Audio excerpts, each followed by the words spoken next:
てわードキドキねえ好き好きあー好き好きちねひねひねひねわードキドキねえ好き好きあー好き好きちねひねひねひね図書が欲しいのよ2番なんて望んでなあいみんなめんどくせって離れるの思い子って不人気なん私迷子でそんな感じ本命になれないマンチンジマは最高はどっちお前のことは顔しか信じらんないやってないねやってらんないね一生ぼっちこいありがとさやってられるかマジで愛していかん好き好き恋していかん好き好き誰にか怖いぞチェリチェリチェリチェリそうでもないか無理どうでもいいか無理とてにか怖いぞベビーベビー愛していかん好き好き恋していかん好き好き世相が良くてよチェリチェリチェリチェリそうでもないか無理どうでもいいか無理で直してきなよベリベリいやほんとわードキドキねえ好き好きあー好き好きちねひねひねひねわードキドキねえ好き好きあー好き好きちねひねひねひね図書が欲しいのよ2番なんて望んでな時に先生人は何ですか辞書にないやつをください怒りぐっとこらえて言うごめんねお前の好きは好きじゃないはいしまうわ終わったおバカはどっか行って私は王子様を待っているのやってないねやってらんないねさっきによろしくピュアに敬礼やってないねやってらんないね一生ぼっちこいありがとさやってられるかマジではあマジで愛していかん好き好き恋していかん好き好き誰にか怖いぞチェリチェリチェリチェリそうでもないか無理どうでもいいか無理とてにか怖いぞベビーベビー愛していかん好き好き恋していかん好き好き世相が良くてよチェリチェリチェリチェリそうでもないか無理どうでもいいか無理で直してきなよベリベリはい解散わードキドキねえ好き好きあー好き好きちねひねひねひねわードキドキねえ好き好きあー好き好きちねひねひねひねせーの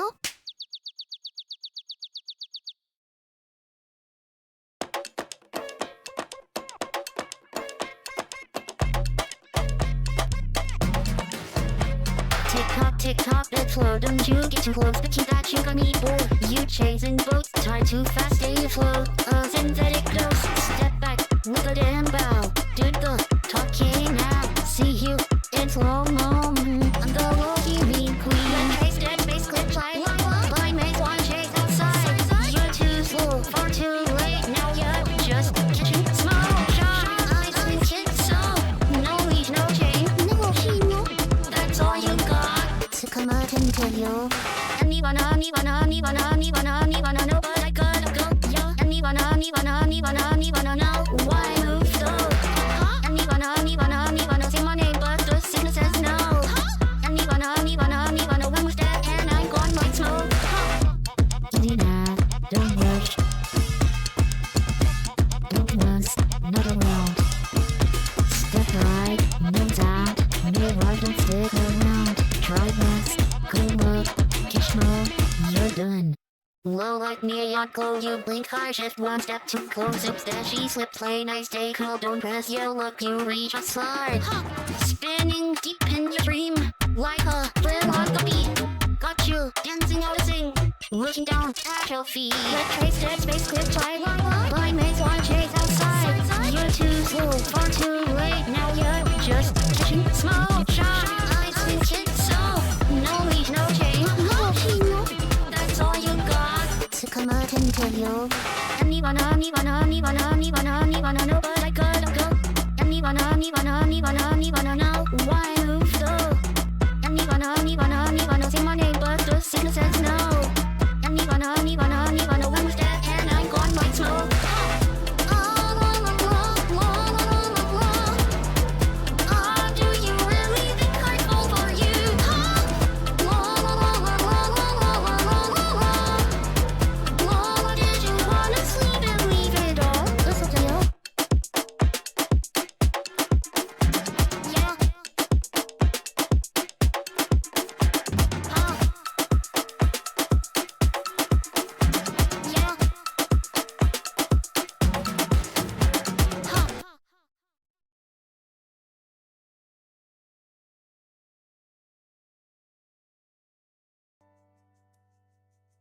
Hello.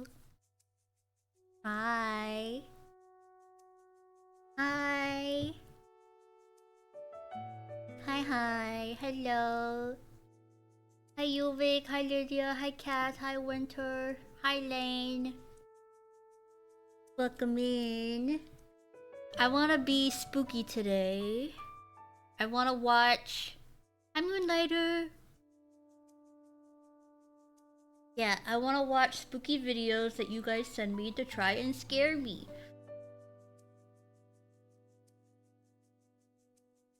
Coffee. Amazing.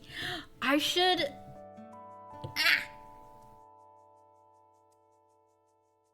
I should, hold on. Are there like Uma... Hold on. Uma... VTuber... assets. Custom assets for Uma Musume.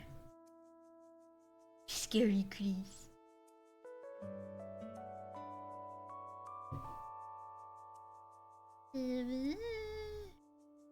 Wish my profile was no, that's not what I'm looking for.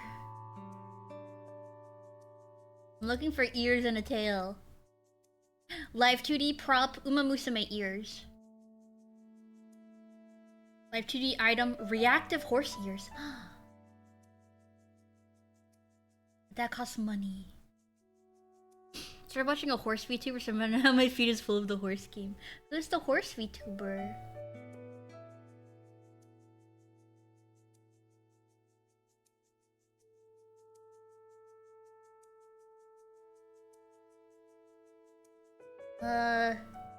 $15 Australian dollars. I don't know what that is in US dollars.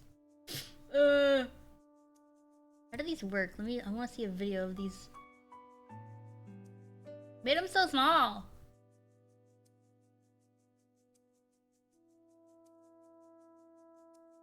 Works up and down. I don't know what that. Hold on. Australian dollars to USD. 15 Australian dollars is $10 US.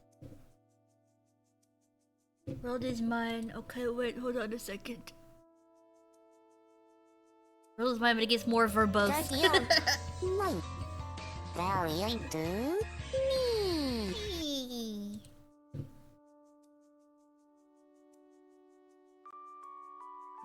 Funny horse. Who's your guys' favorite horse? I want to know, who's your favorite horse? Mambo? My favorite is Manhattan Cafe. I think she's cute.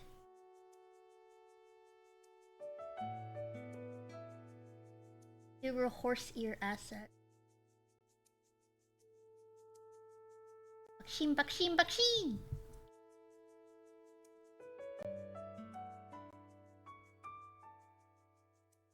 Bakshin, bakshin, bakshin!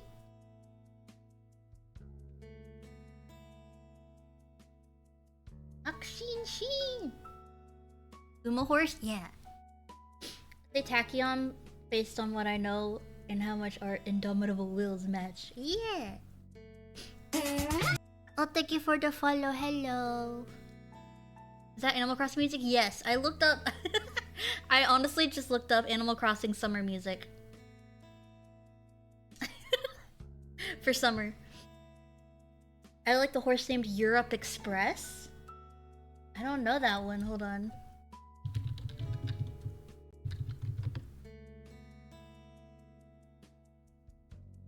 It's just it's giving me... Hold on. It's giving me like an airline.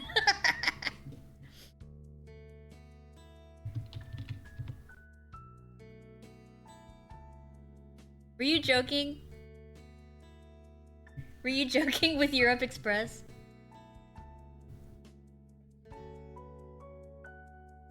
It's a horse from the Steel Ball Run.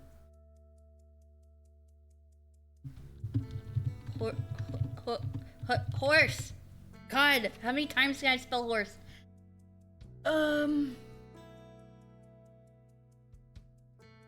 Steel Ball Run. JoJo's Bizarre Adventure Part 7. Oh. Okay. I see.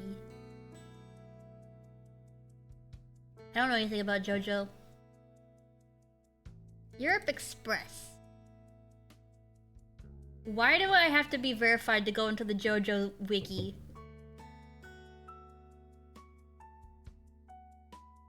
Oh my god, they look scary. Wait. Europe Express. Okay, where's Europe Express? Number 1. There they are. Europa Express. Part 6 specifically, but it makes sense in the end. Hi, Jacob! Hold on, I want to show you Europe Express. Open, no, not link in new tab. Open image in new tab. Image. There's Europe Express. It looks scary. The animals in JoJo are scary. The animals in JoJo are frightening. Especially the dog. I don't like the dog. That dog is what I think Kratos looks like.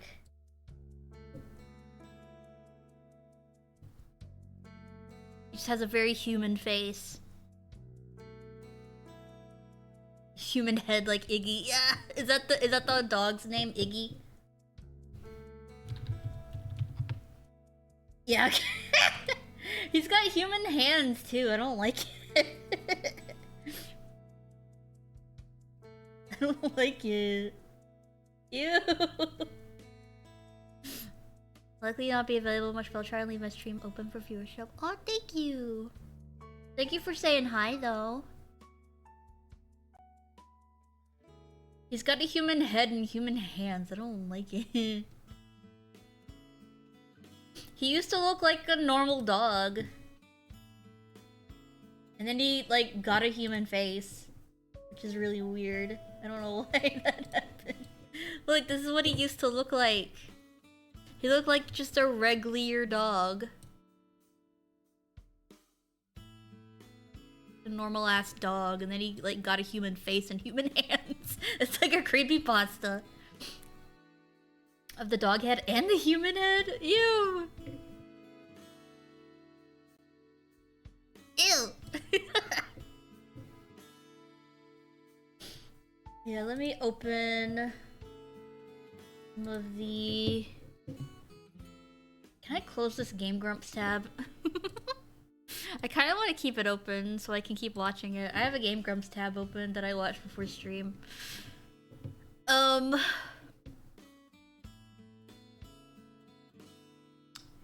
Let's see here. I'm looking at my Discord. Suggestions.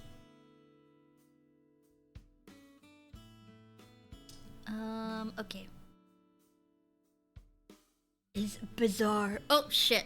I clicked off. Okay. So I have been sent a couple of videos in my Discord server. If you're not in that, please join it. I've been sent a couple of videos in my Discord server in the suggestions channel that I'm gonna watch. The limit, if you want to send any during stream, the limit is 30 minutes. I don't want to watch anything over 30 minutes.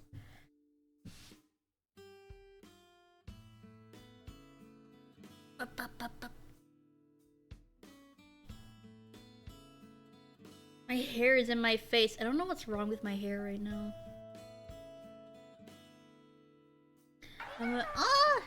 Cat, thank you for the 7 months. Whoa.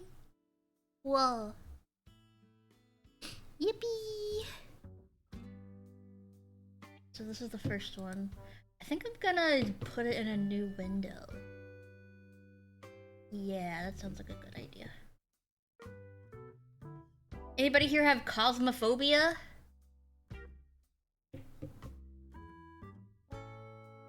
Part of my bangs like go over to the left side even though I keep like putting them over on the right. Just don't watch the last story in the abandoned buildings video for TOS reasons? Okay. Just remind me. The JoJo writer Araki has an art style that continuously evolves, so characters might look different at the end of a part than they did at the start. Word. Cosmopolitan. It's cosmophobia.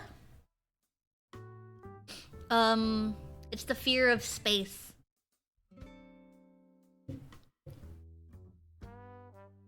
The fear of space. Anybody have cosmophobia? I think cosmophobia kind of ties into my megalophobia. Like a little bit. Sorry I'm so sniffly today. I've never had a cosmopolitan. I don't like alcohol. Space is big and I don't like it. Have you seen the Pillars of Creation? That shit's scary. It's alcohol? I think... Is it? The what? The Pillars of Creation. Let me show you. Pillars of Creation. I thought it was an ice cream. Oh, you're thinking of Neapolitan. Is there a fear of infinity? Yes. I don't fear space, I like it. I like space too, but I don't like thinking about how I'm in space. Does that make sense? I don't like the feeling that there's something going on outside of Earth. I don't like that. I don't like that. It's scary.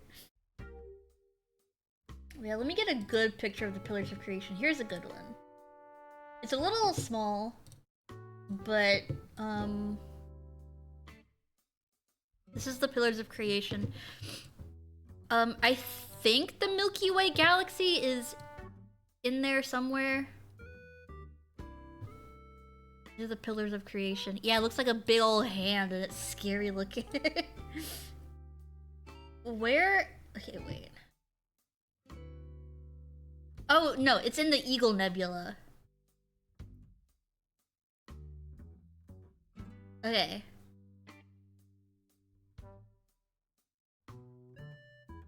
Hi, Naki. They are giant columns of cold hydrogen gas and cosmic dust in the Eagle Nebula.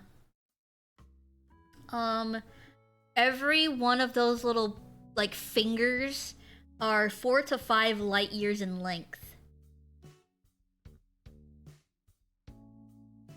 That is where, stars come from.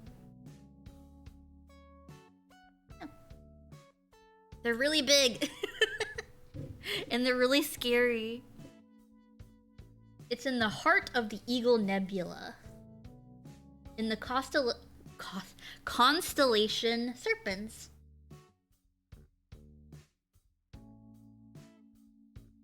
A cosmic forge. Yeah, kinda. The stars just be God's fingernail clippings. Yeah. They serve as active stellar nurseries where new stars are born. According to Wikipedia.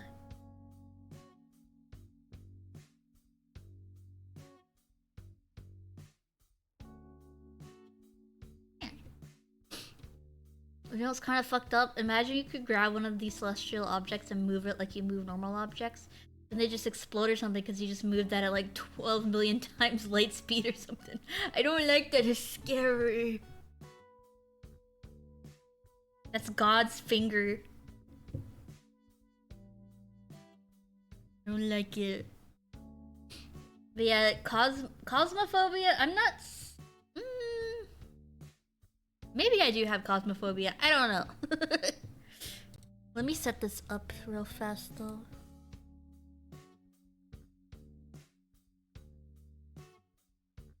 Average Lego figure lore.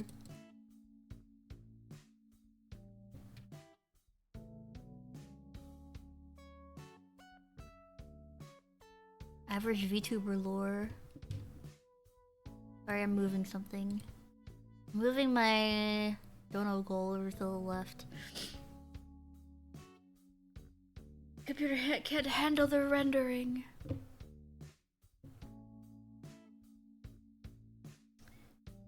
Window capture.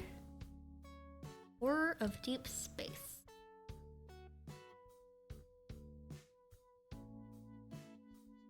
Okay. After this, I know I have a couple of videos to get through, but I'm gonna show you guys one of my scary videos after this Cosmophobia one. That feeling when you were a kid and you watched documentaries on TV about black holes and neutron stars? That would have freaked me the fuck out. I was so scared of death when I was little.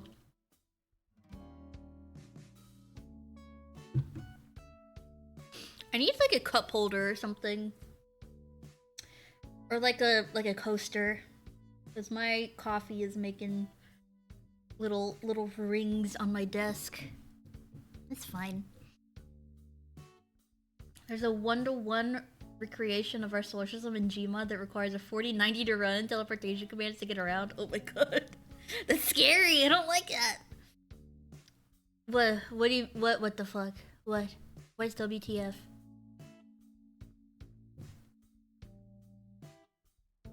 Should I turn my lights off for this? The way you're starting to zoom screen's been 20 minutes. Oh no! Then it cut to this one. Oh no! Maybe when I was 10 I learned the sun will explode in 50 billion years. Yeah. I was like, what am I gonna do? Man, Twitch sucks sometimes. Fine.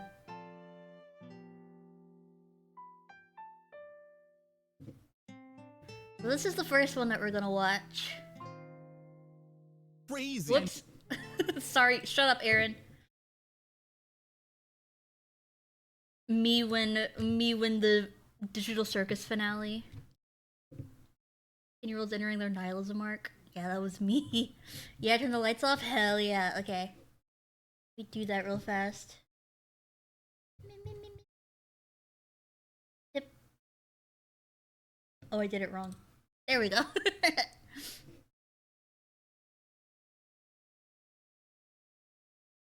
Okay.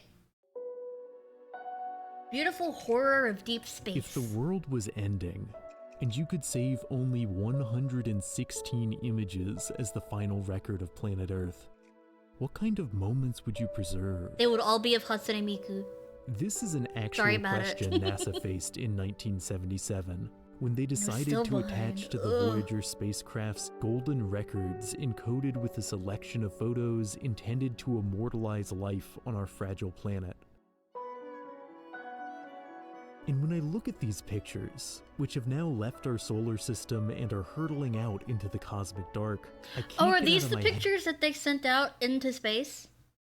Because they did that, like a couple decades ago. Hatsune Miku has been sent to space, right? Maybe? I don't know. She has a couple songs where she goes into space. head how they will probably, one day, be all that's left of us. In the vacuum of space, these images could last for billions of years, outliving the Earth, outliving the sun. And though that should maybe be comforting, I think it scares me. Yeah, it's a little scary. Why deep space scares us? Because it's like incomprehensible.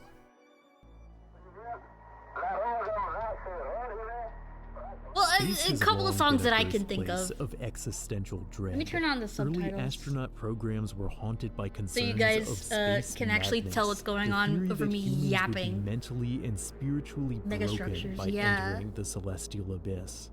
It Space makes sense. madness. Space is a death trap. Without a spacesuit, the very blood in your veins would form bubbles that block circulation. The neurons bends. in your brain exploding with pain until lack of oxygen causes you to pass out, with death arriving just 90 seconds later. Even a successful voyage involves a prolonged period in cramped seclusion surrounded by the Miku Hoenn in hostile dark. space, yeah. Though space madness is no longer an official term, anxiety, mood swings, and severe emotional distress have all been documented in those who have touched the void. Well, it's very possible to die in The idea space. that a human mind plunged into the infinite sea of space might, drown, has crept into the foundations of how we depict Getting the cozy cosmos. to get scared. In Hell 2001: A Space Odyssey, the narrative begins in the I've shallows, never seen 2001. depicting a clean, I feel like I might orderly like it. future of space travel that would have been comforting to its late 60s audience. That's my posture right Yet in there. both That lady in the film and pink. the novel, these early space scenes are a facade, a veneer of fathomability concealing the gaping maw of the unfathomable. The deeper you descend into the story, the Look at him clearer it go! becomes that all the artificial Yeah! gravity and neatly divided meals amount to a futile attempt to give order to a chaotic universe. Like space itself, 2001 ultimately proves immense and impenetrable, feeling like something the mind wasn't meant to fully encompass. A counterpoint to this vastness exists in got HAL Andrei 9000, Tarkovsky's yeah. film Solaris. The story of a psychologist sent to a research station where all crew members have become trapped within their own memories. Solaris is technically another tale of spaceborne madness. Yet while 2001 spans from the dawn of humanity to a nebulous future stage Yeah, of 2001 evolution, was the scale of Solaris is intensely personal. Despite that primarily taking Kubrick? place in space, the film, like the characters, constantly flashes back to small, intimate moments on Earth. Far from a story of humanity's ascension, Solaris makes the case that the maddening power of space has less to do with the stars and more to do with the trauma we carry with us into the dark. Like preserved photographs, the past lingers, both a steadying anchor and a crushing weight. 2001 was 50 years ago. You mean the movie and not the not the In date? the face of a vast, indifferent universe, how do we decide what moments to hold on to? The game Outer Wilds forces you to confront this question over and over and over again. I've missed 25 You years play of my as an life. alien exploring the cosmos in a worryingly low-tech spaceship, and the main thing you do in Outer Wilds is, well, die. The game is a crash course in why space is so nightmarish. I've heard of but Outer every Wilds, but failure I've is an never opportunity to learn watched from or your played it. mistakes. Because, spoiler alert for the first 22 minutes of the game, every time you perish, you're sent backwards to the start of a time loop. It's a mechanic that changes the value of each moment. Though I That's remained Eggman. cautious for my first few loops, He's I pissing soon on the began to moon. throw myself into the void without care, all my fears of space blown away. Simultaneously, I began to skip over smaller moments. Why waste time roasting a marshmallow or speaking with a friend if all this is going to be reset anyways? Yet at the Ooh, end of each Undertale. life, Outer Wilds displays images depicting all you've accomplished, your very own golden record. It's a feature that subtly reframes what experiences are significant. Watching the sunrise might not get you any closer to beating the game, but when your life literally flashes before your eyes, it's the moment that stands out. Yet there's this other moment that stands out. Late into the game, I Spoilers became for Outer separated Wilds, I from my guess. ship.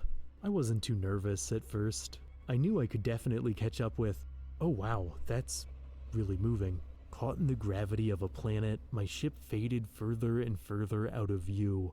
Oh, Soon, fuck. it was hopeless. And as I looked out across oblivion, I realized this loop wasn't going to 4 end kilometers. until I ran out of oxygen.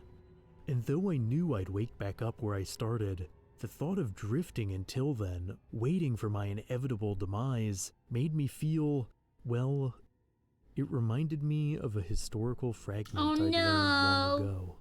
The first living thing to orbit the Earth was a dog named Laika. Part of a Laika. Soviet experiment to discover the harmful effects of space on a body, Laika's journey through the stars was designed to be strictly one way, sent to space on board a tiny metal coffin. It was assumed she'd die in space from running out Yeah, of she oxygen. survived, I'm pretty Instead, sure. the craft overheated.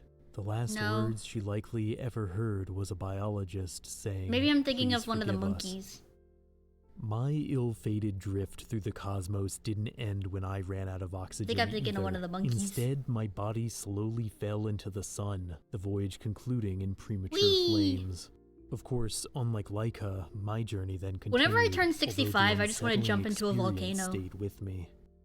On board her doomed Midsummer. craft, Laika's heart rate accelerated to 3 times its usual rate. She was terrified. Did she also feel betrayed? Hi, Sonic. Did she I've been meaning understand enough to of tell what you was happening something. to feel betrayed? Shut up, There's you a photo stupid of a dog on bitch! the golden Ah, record yeah! meant to commemorate the loyalty of our canine friends. Please forgive us, Laika. Should she forgive us? The trajectory of this ship is unchanging. In Douglas Trumbull's Silent Running, Well, I've a never vessel heard of is on this. an unalterable path towards annihilation. Ooh, a volcano. In Claire Denis's High Life, And the a Dreamcast vessel ones. is on an unalterable path models? towards annihilation. In Cecile Richards' Under a Star Called Sun, a vessel is on a... you get it. As a piece of interactive fiction, Under a Star Called Sun stands out from the two films. Is that an telling through pixel actual art old and short game, or is snippets it of just a text game the made in a story of retro lone style, like a cosmonaut modern whose game? ship is drifting into the sun. Why don't you replicate Yet a Vocaloid? despite their Yeah! hopeless status, the explorer I did know continues that. to care Her for art the is, plants on board their her condemned Vocaloid vessel. art is really It's a good. ritual I like the it. protagonists of all three pieces of media take part in for different reasons. In Silent Running, the plants are the last specimens of vegetation from a barren earth, a final record of green that must be preserved. In High Life, the plants are the sole source of food for the main character and his infant child, a matter of survival. Yet none of these characters is going to survive for very long, though they continue Creative to 4, obsess the robotics over project their the plants' creator I've been health, working on. maintaining I feel routines like even that sounds knowing the familiar. end is coming. Yeah.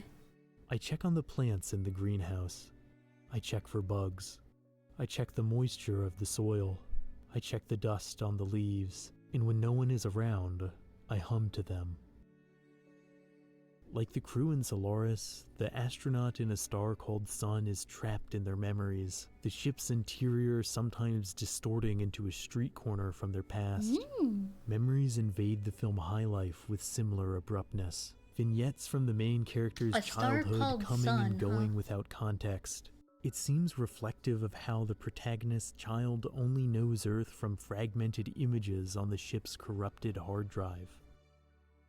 Instead of a sun, the ship in High Life is headed towards a black hole, and yet the main character continues to raise his child, to give her whatever life he can, no matter how short. Despite the looming cosmic destruction, the film argues these moments matter, these memories hold weight. I wish I had made more of an effort to remember, the protagonist says at the end of A Star Called Sun. I wish I had taken more photos. In addition to images, encoded on the golden record is the Javanese romantic melody Puspa Warna, translating to Warna. kinds of flowers.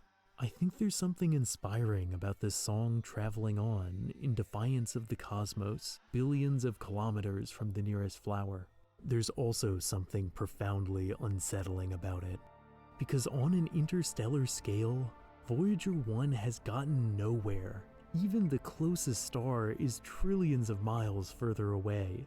Space is so much emptier than we realize. When we think of No, the I think I planets, realized. our mind goes to the model from classrooms that has them all in a neat row. But space doesn't look like this. It doesn't even look like this. That's still way too close together. It looks like this. That tiny pale blue dot beneath Saturn's rings, that's the Earth.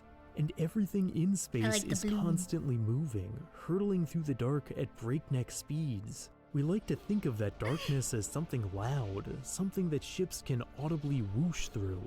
But without air molecules to vibrate, the vacuum of space is silent. There are no explosions either, at least not the fiery type from sci-fi movies. A real space battle would be dead quiet, punctuated only with the occasional burst of heat that would quickly implode. How is anyone supposed to navigate this vast, silent, alien sea? In our ongoing search for extraterrestrial life, we've turned to radio waves to make noise in the cosmos.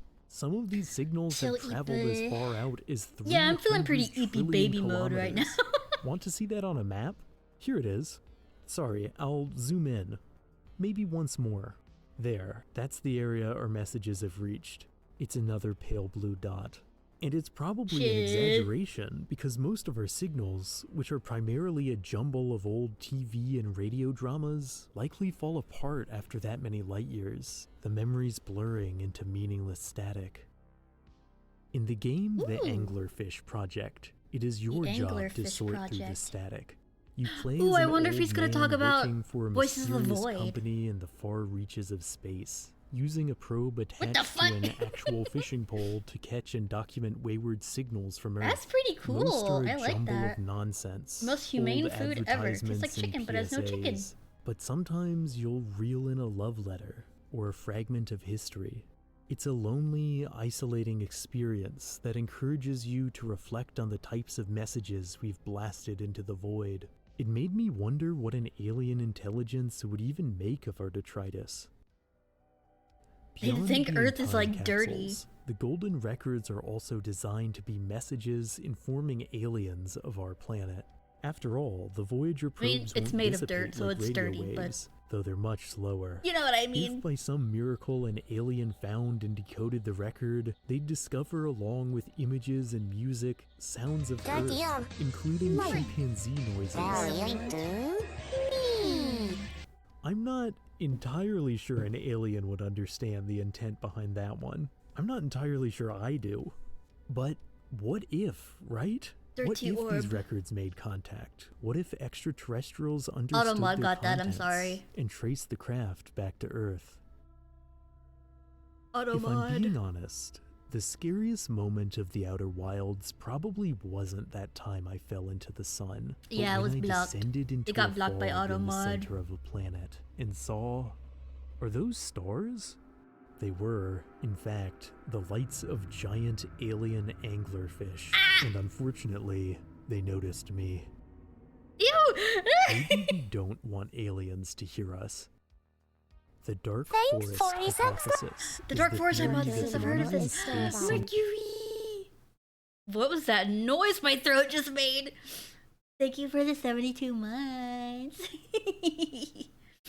That's so long. Thank you so much. so devoid of life is because any species that makes too much noise is extinguished by hostile extraterrestrial Yeah, life. Automod needs to be trained like a fucking dog. Science fiction has long told stories of humans Look at that guy. alerting something to our presence we should have left alone. He looks In like some RoboCop. horror fiction, these aliens roll up to our home planet, bringing the destruction directly to Hello. us. Oh no, the But miniature I think house. The scarier incarnation of horror alien is one encountered in the far reaches of space. Dead Space. The aliens in these stories often feel like Excuse- woo, personifications yeah. of the unknown itself, a punishment for our blind, hubristic push into the beyond. Ugh. It's not just the aliens. Oh my god, that make Alien the edge of Isolation. space horror That genre shit frightening. scared me so it's bad. The isolation. But it's too long. Okay, It's too long of a having said game. that, we now obviously have to talk about the game Alien Isolation. Hell Based yeah. on the iconic film franchise, this game has you explore an empty ship. Empty except for, of course, the alien. There's a litany of techniques the Alien game Isolation uses to make this Yeah. creature scary. There's the fact your weapon barely works, the fact it can move through vents, the fact that your only way of tracking it is with this tiny analog screen that forces you to glance away from what's in front of you. Yeah. But the most I effective didn't like technique using of that all has screen. nothing to do with the creature and everything to do with the setting. An effective horror genre space station is basically a haunted house. Though lacking in cobwebs Oh, and that was. mission, Oh, whoops. is basically a haunted house. House on a Haunted Hill. Though lacking Yeah. in cobwebs and creaking floors, I watched it that. is a place of dim It was corridors okay. concealing It was funny. monsters, one that sequesters its characters from any hope of rescue. The cosmos beyond the station can be seen as part of I the still haven't structure, played with Me-Side. I really space want to. itself a single enormous horror set piece, a setting so frightening you almost don't need the alien.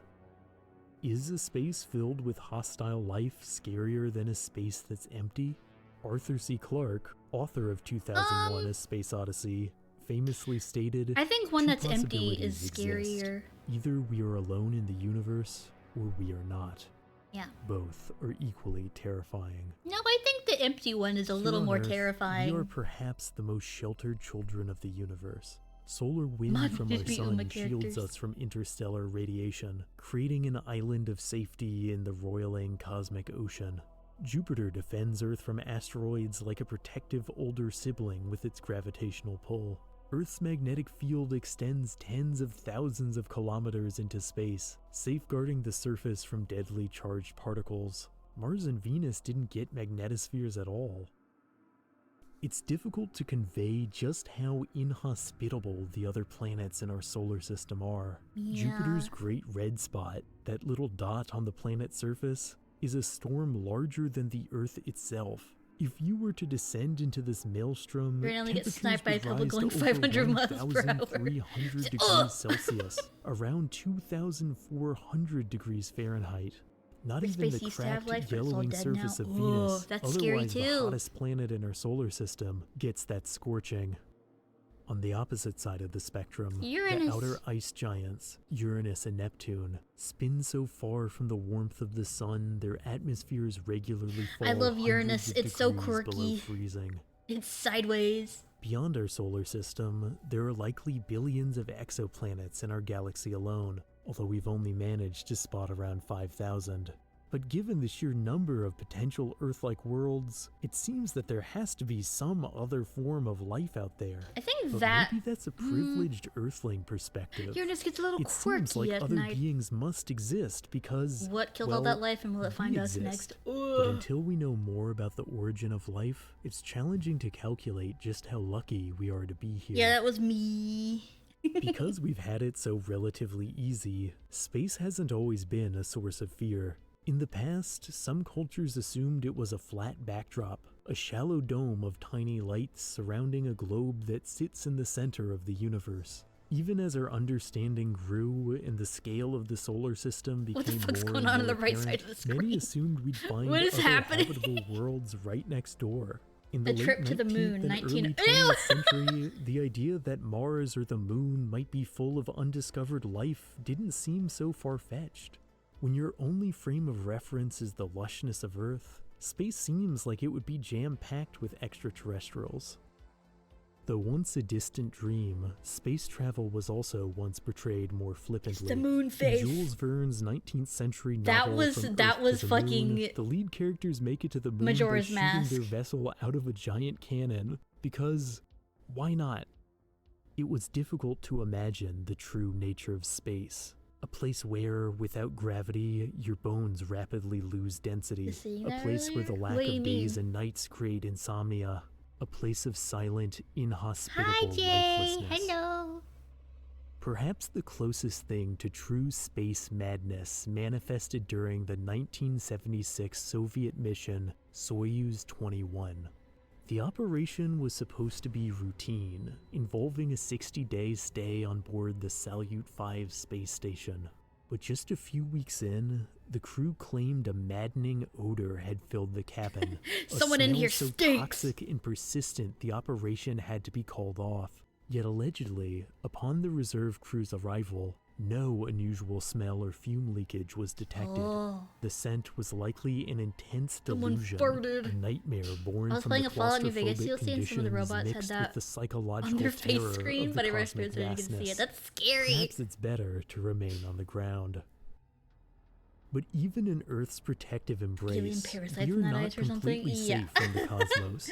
Asteroids hurled from the beyond aren't just the stuff of disaster movies. Space rocks large enough to trigger mass extinctions have struck our planet in the past, wiping out far greater dynasties of life than humanity.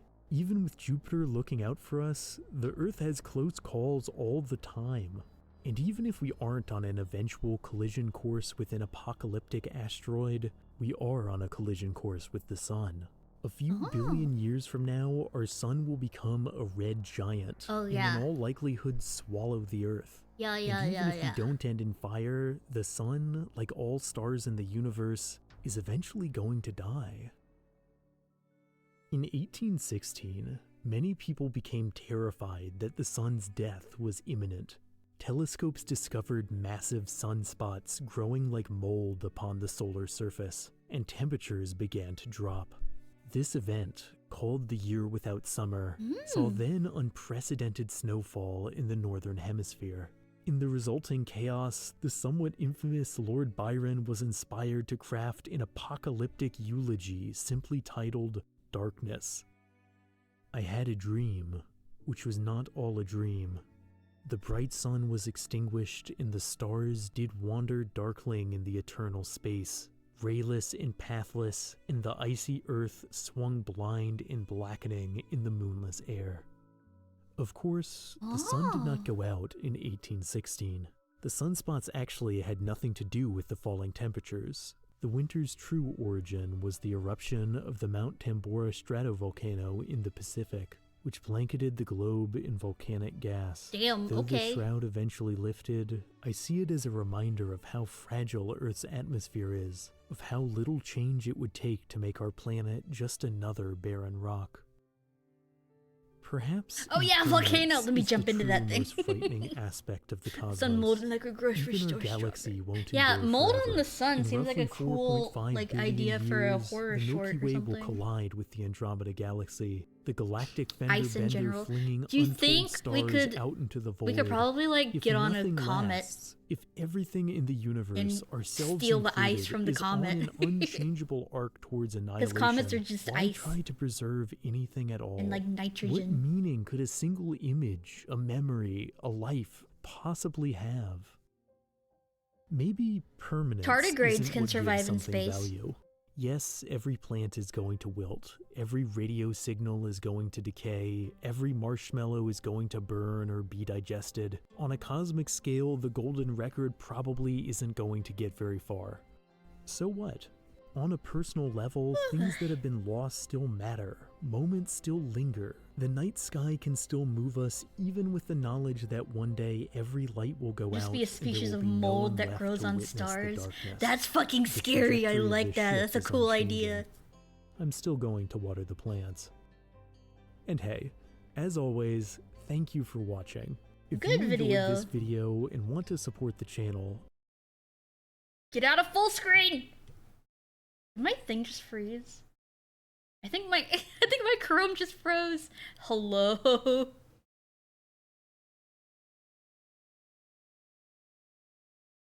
Hello. Okay.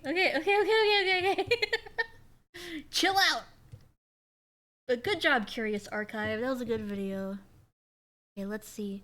I do want.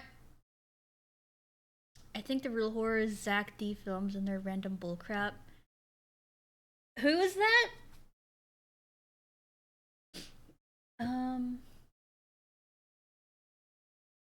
Dark Souls One Punch, holy moly. Yeah, right there. I played 9 Souls-like games that you've never heard of. That sounds kind of interesting. I'm gonna save that for later. The Shorts guy? I don't know who that is. With the weird 3D animations, is Zach D Films?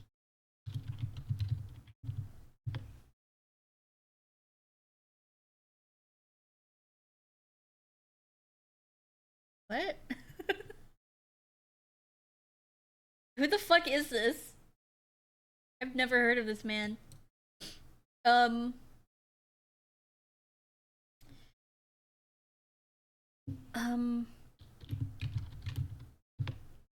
I want to show you guys something that scared me. Obelisk. The house with no windows. This scared the shit out of me. Random fact YouTube shorts. Why are these so big? Is it because of the resolution? I recently found a strange abandoned house. YouTube's new layout, I had that once. Ew. Minty. I use Sensodyne whitening toothpaste and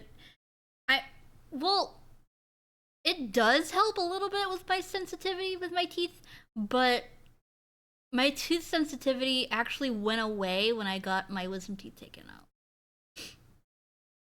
Or I saw some sort of Muppet show in French. That's analog horror. There are no other houses built around it, and is seemingly in the middle of nowhere.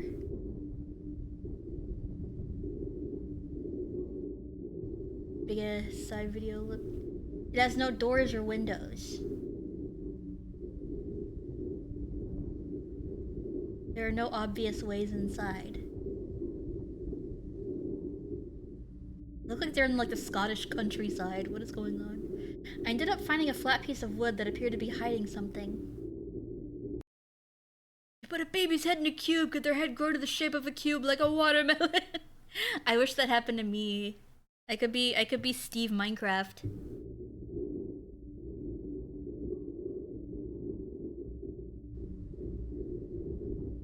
Behind it was an entrance to a crawl space.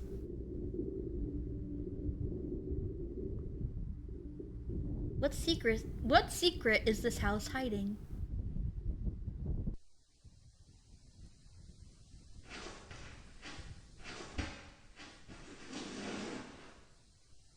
Person who pays their house bright yellow needs to be brought to justice. Me, I'm the secret. I'm the secret.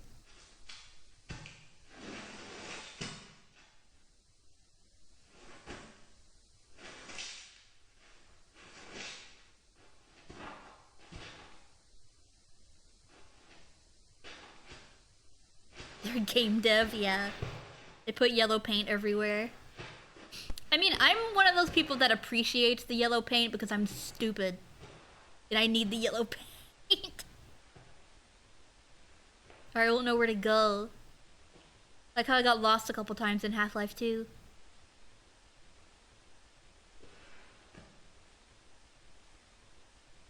And the inside of their house is yellow too. That's like the exact opposite color my room is. My room is like that shade, but it's blue. Like a light blue. Universe markers like that Silent Hill 2 white vans or Doom 2016 green lights. The John verse fight. My favorite VTuber, John Milk. Smells like burnt matches. Entering a mysterious house is definitely something you should always do alone. Yeah, no backup. Just post it on YouTube, it'll be fine. Upside down house.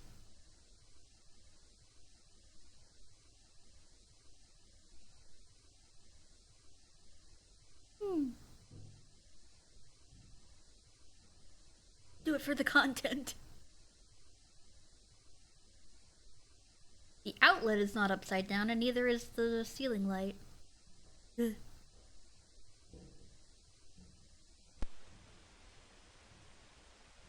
Can't drink my upside down tea. Look at that big ass door. Hot damn.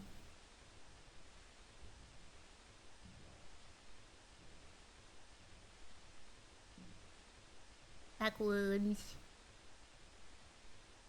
The door is so tall. Yeah, that's what I said, dude. I love the back rooms.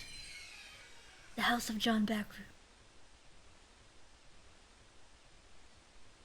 Leaves and small hints from them discovered eventually come to the house themselves.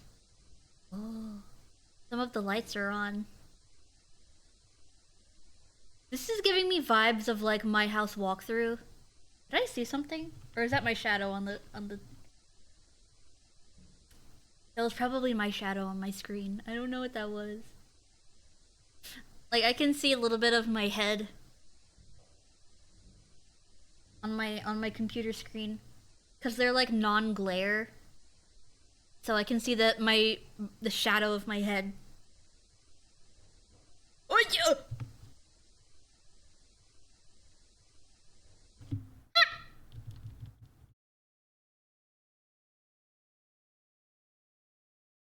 That one's not me. That ain't me. I called Chief and he said that ain't me.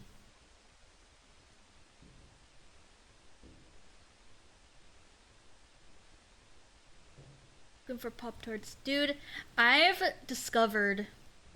Well, I haven't discovered. My brother's friend has discovered another room, he says. My brother's friend has discovered...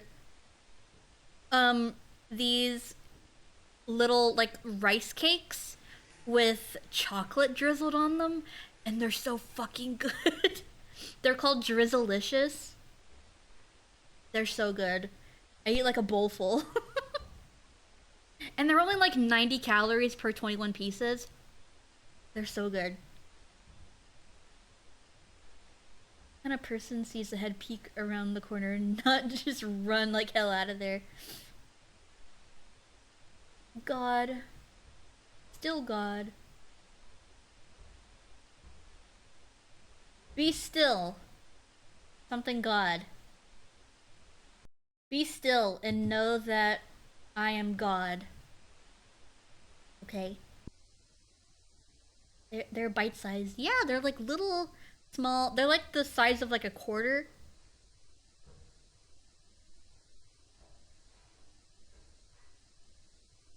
Hello.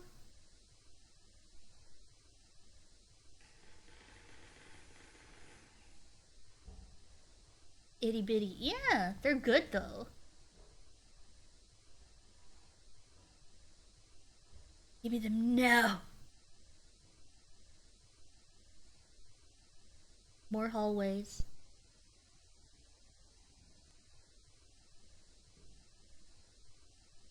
I don't like things peeking around corners. That scares me. Don't do it. They're a Taurus. Keep people out or to keep something in? Probably just to be funny.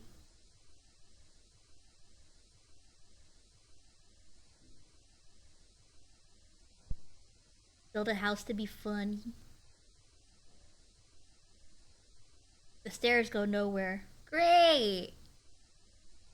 Sitting around corners like Clark. What does he say? He says, "Don't be afraid, it's just me." Or something like that. You know me. Oh.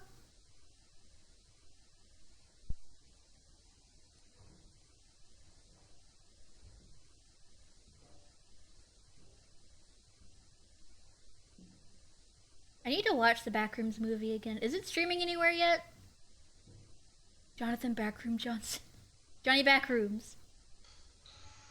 Glub go gob glub. It's a door. Yeah, dude, can you reach it? Or are you a little short stack?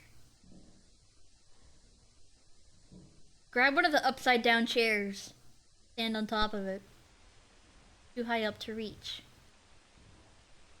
So your stare on the corner is fucking wild. Yeah, dude, I saw it. You don't need a slow-mo. What are you? Ew. I know your face.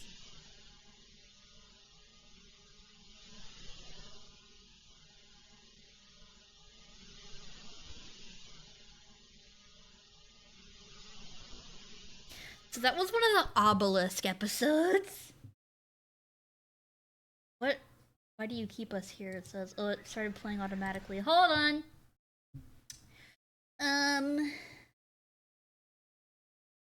Still no streaming available yet? Man. Okay. Let's see. Next one. The monster that appears in everyone's dreams. By another one by Curious Archive.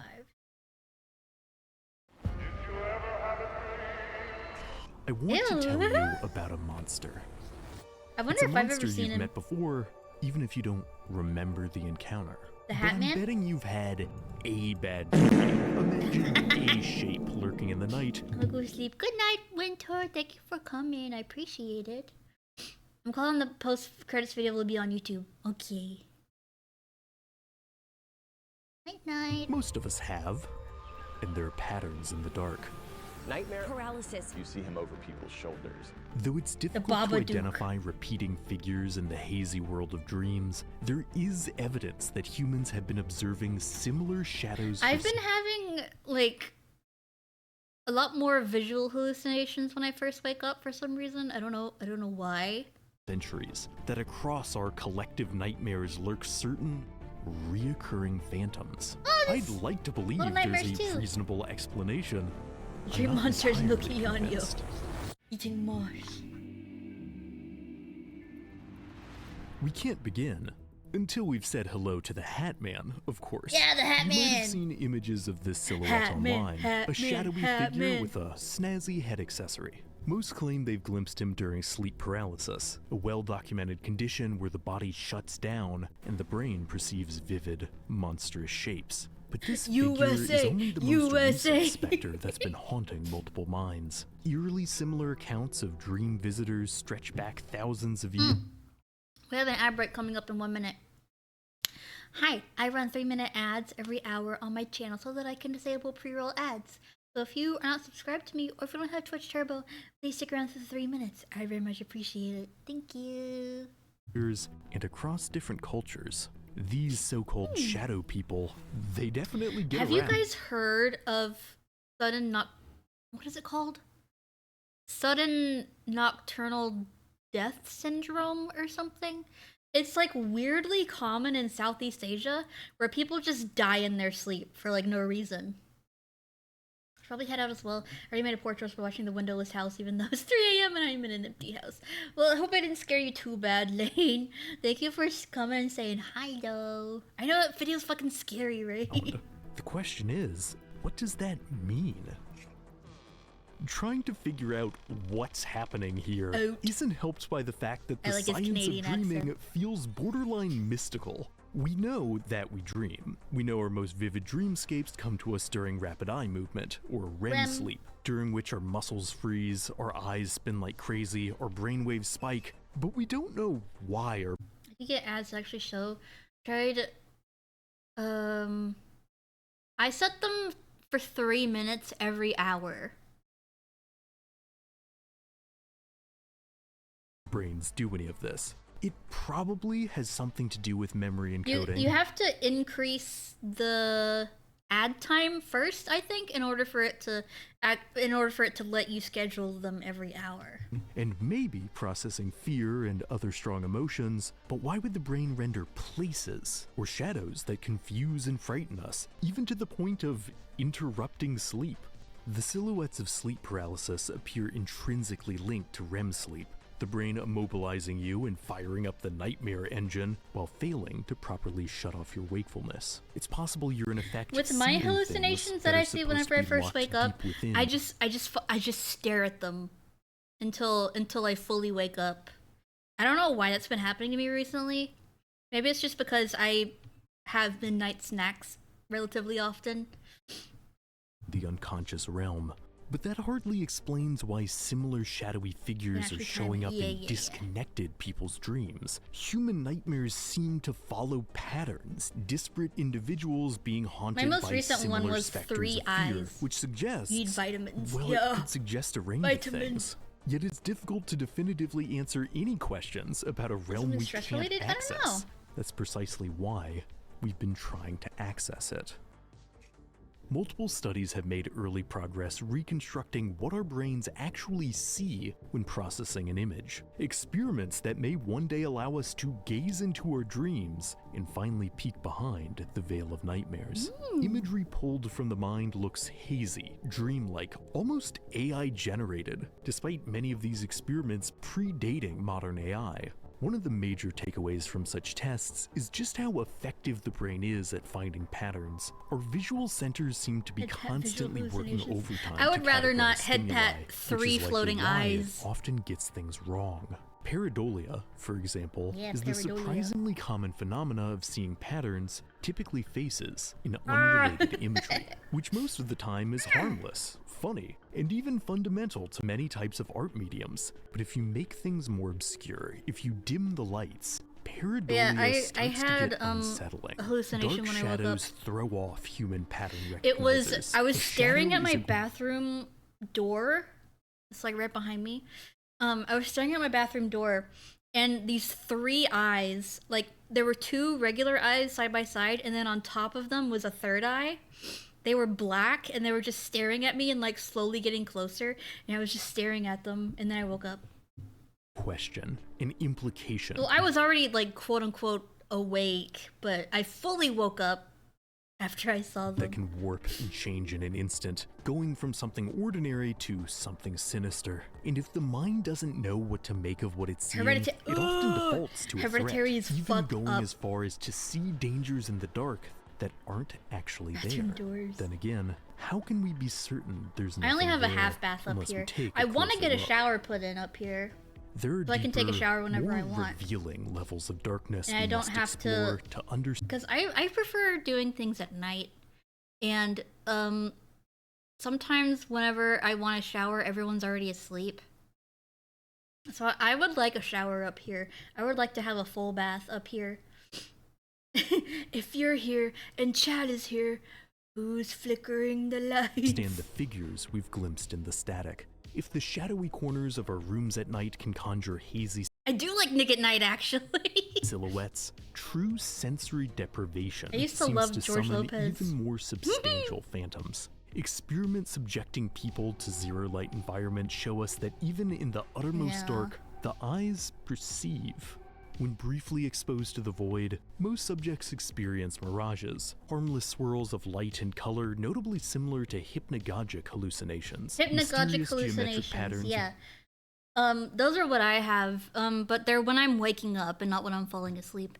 I used to have pretty, I wouldn't say bad, but I would have exploding head syndrome when I was in high school.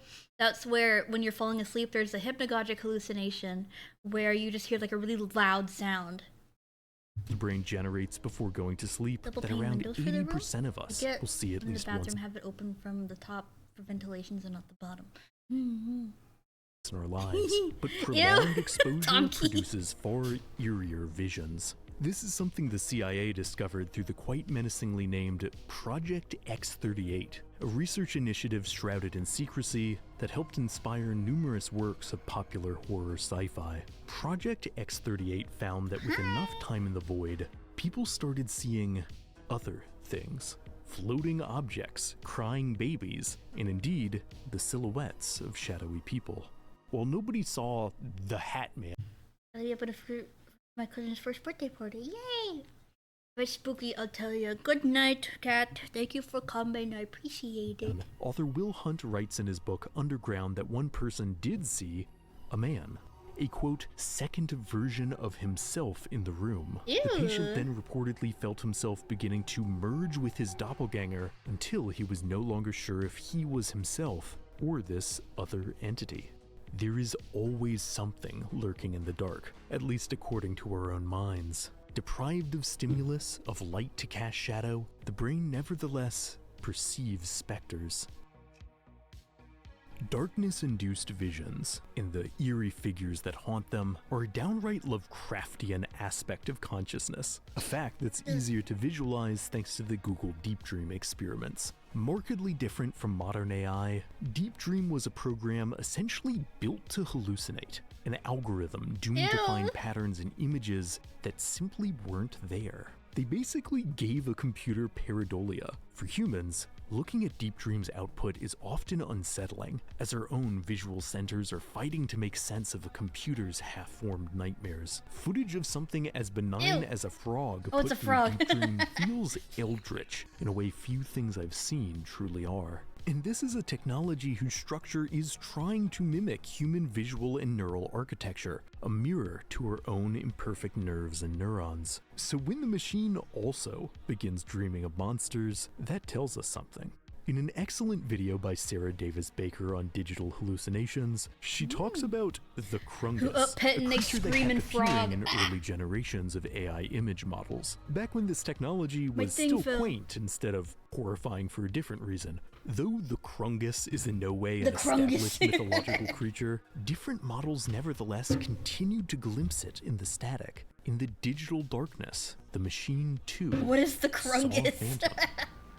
But a far more Ew. terrifying figure menaced this early technology. While experimenting with negative prompts to peer behind the algorithm's architecture, Swedish writer Steph Swanson accidentally summoned Beware the Lobe, Krungus. a distorted, demonic-looking woman that would allegedly Lobe. continue to appear in unrelated images. She was, according to Swanson, uncannily persistent, like a dominant gene. Ew. Such stories almost feel like the algorithmic equivalent of shadow people, patterns in the data that for some fundamental reason, these false neurons just can't stop dreaming of. So what does it mean that a rough simulacrum of our subconscious The Krungus is equally speaks for the menaced by machines. inexplicable, repeating shadows? He's like the Lorax. When trying to determine what layer of the mind our collective shadows might be wandering out of, there are centuries of dream theories to wade through. Carl Jung famously made the case for the collective unconscious, a universal, genetically inherited foundation to all human brains, from which our most widespread symbols come from. In the Jungian model, you don't need to have seen a depiction of a shadowy monster on TV or in a video game to have knowledge of it. The shadow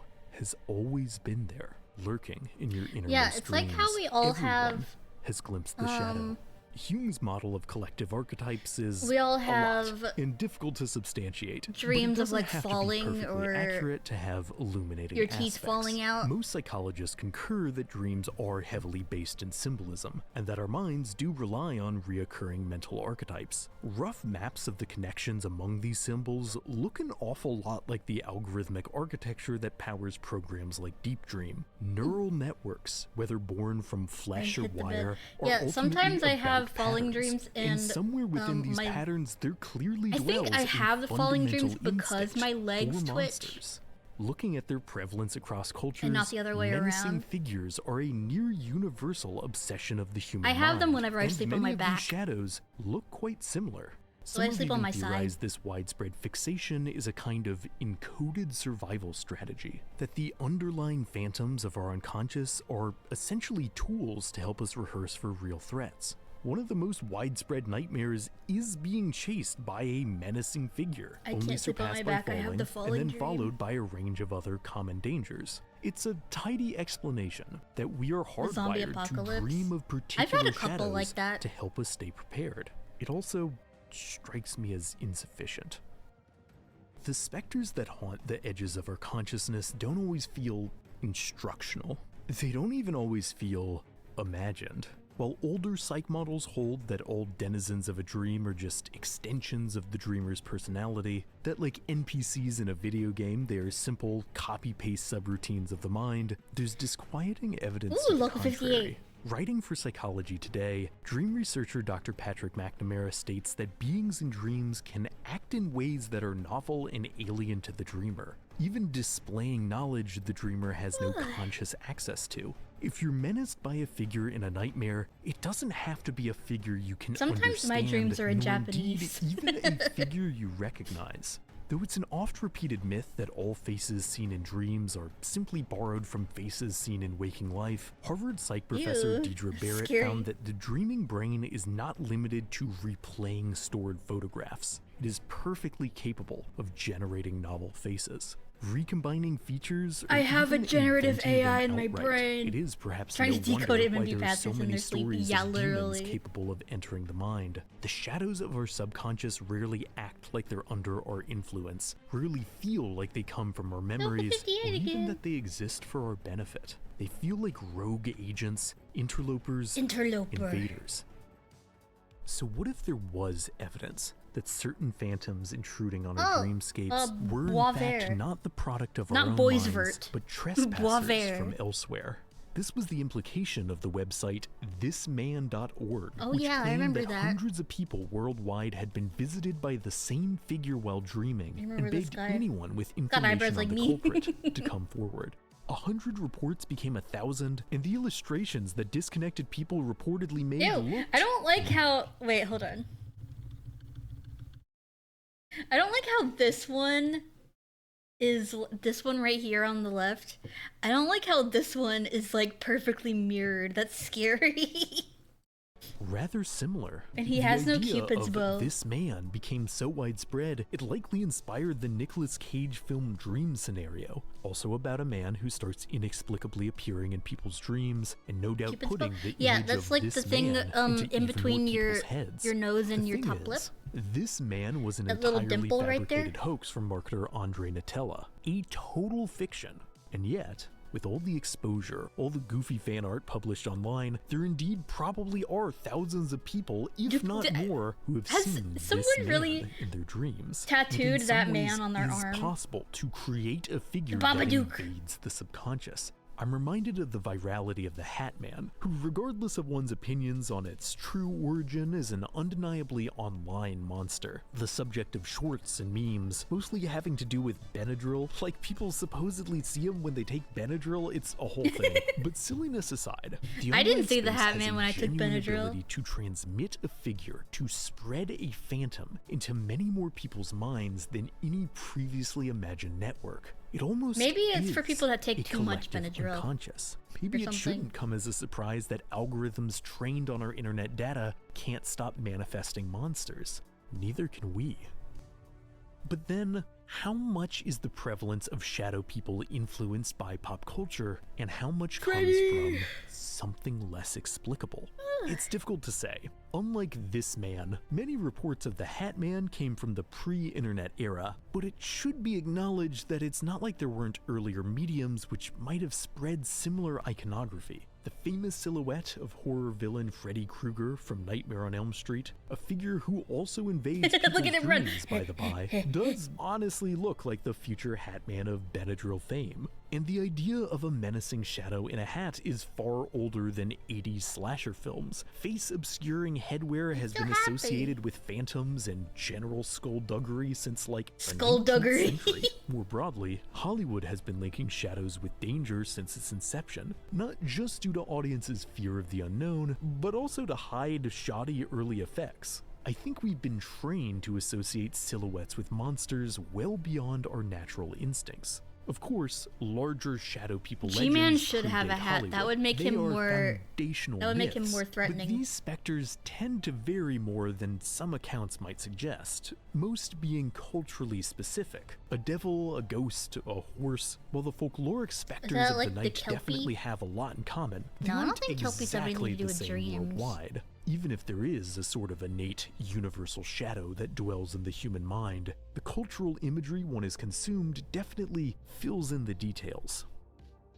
But is that all these specters are? can buy The one with the shadows of paycheck, culture yeah. mixing with the monster-prone engine of human consciousness? The truth is, it's easy to discuss the sociology and science of sinister visions from a distance. It's another thing to actually experience them. While just about everyone has glimpsed some spooky shadow of a bad dream, I had a hunch that diving down this particular rabbit hole might cause me personally to have some especially rough visions. I was watching my 50th or maybe 60th movie clip of a ghastly thing going bump in the night, Oh, and started to Poltergeist. feel pretty confident my brain would, unhelpfully, cook up some My mom used to similar be really nightmare. scared of I Poltergeist, decided the to movie. consider it part of my research process. If I was gonna meet the frickin' Hat Man, all to the good. I had some unanswered questions for the guy. Yeah, interview Nights him. passed, and lying in anticipation, I could feel myself I growing more desire and more a hat familiar of with the goodwill. altered space that is a room cloaked in shadow. Articles I'd read on how the phantoms of sleep paralysis are simple illusions felt very far away indeed.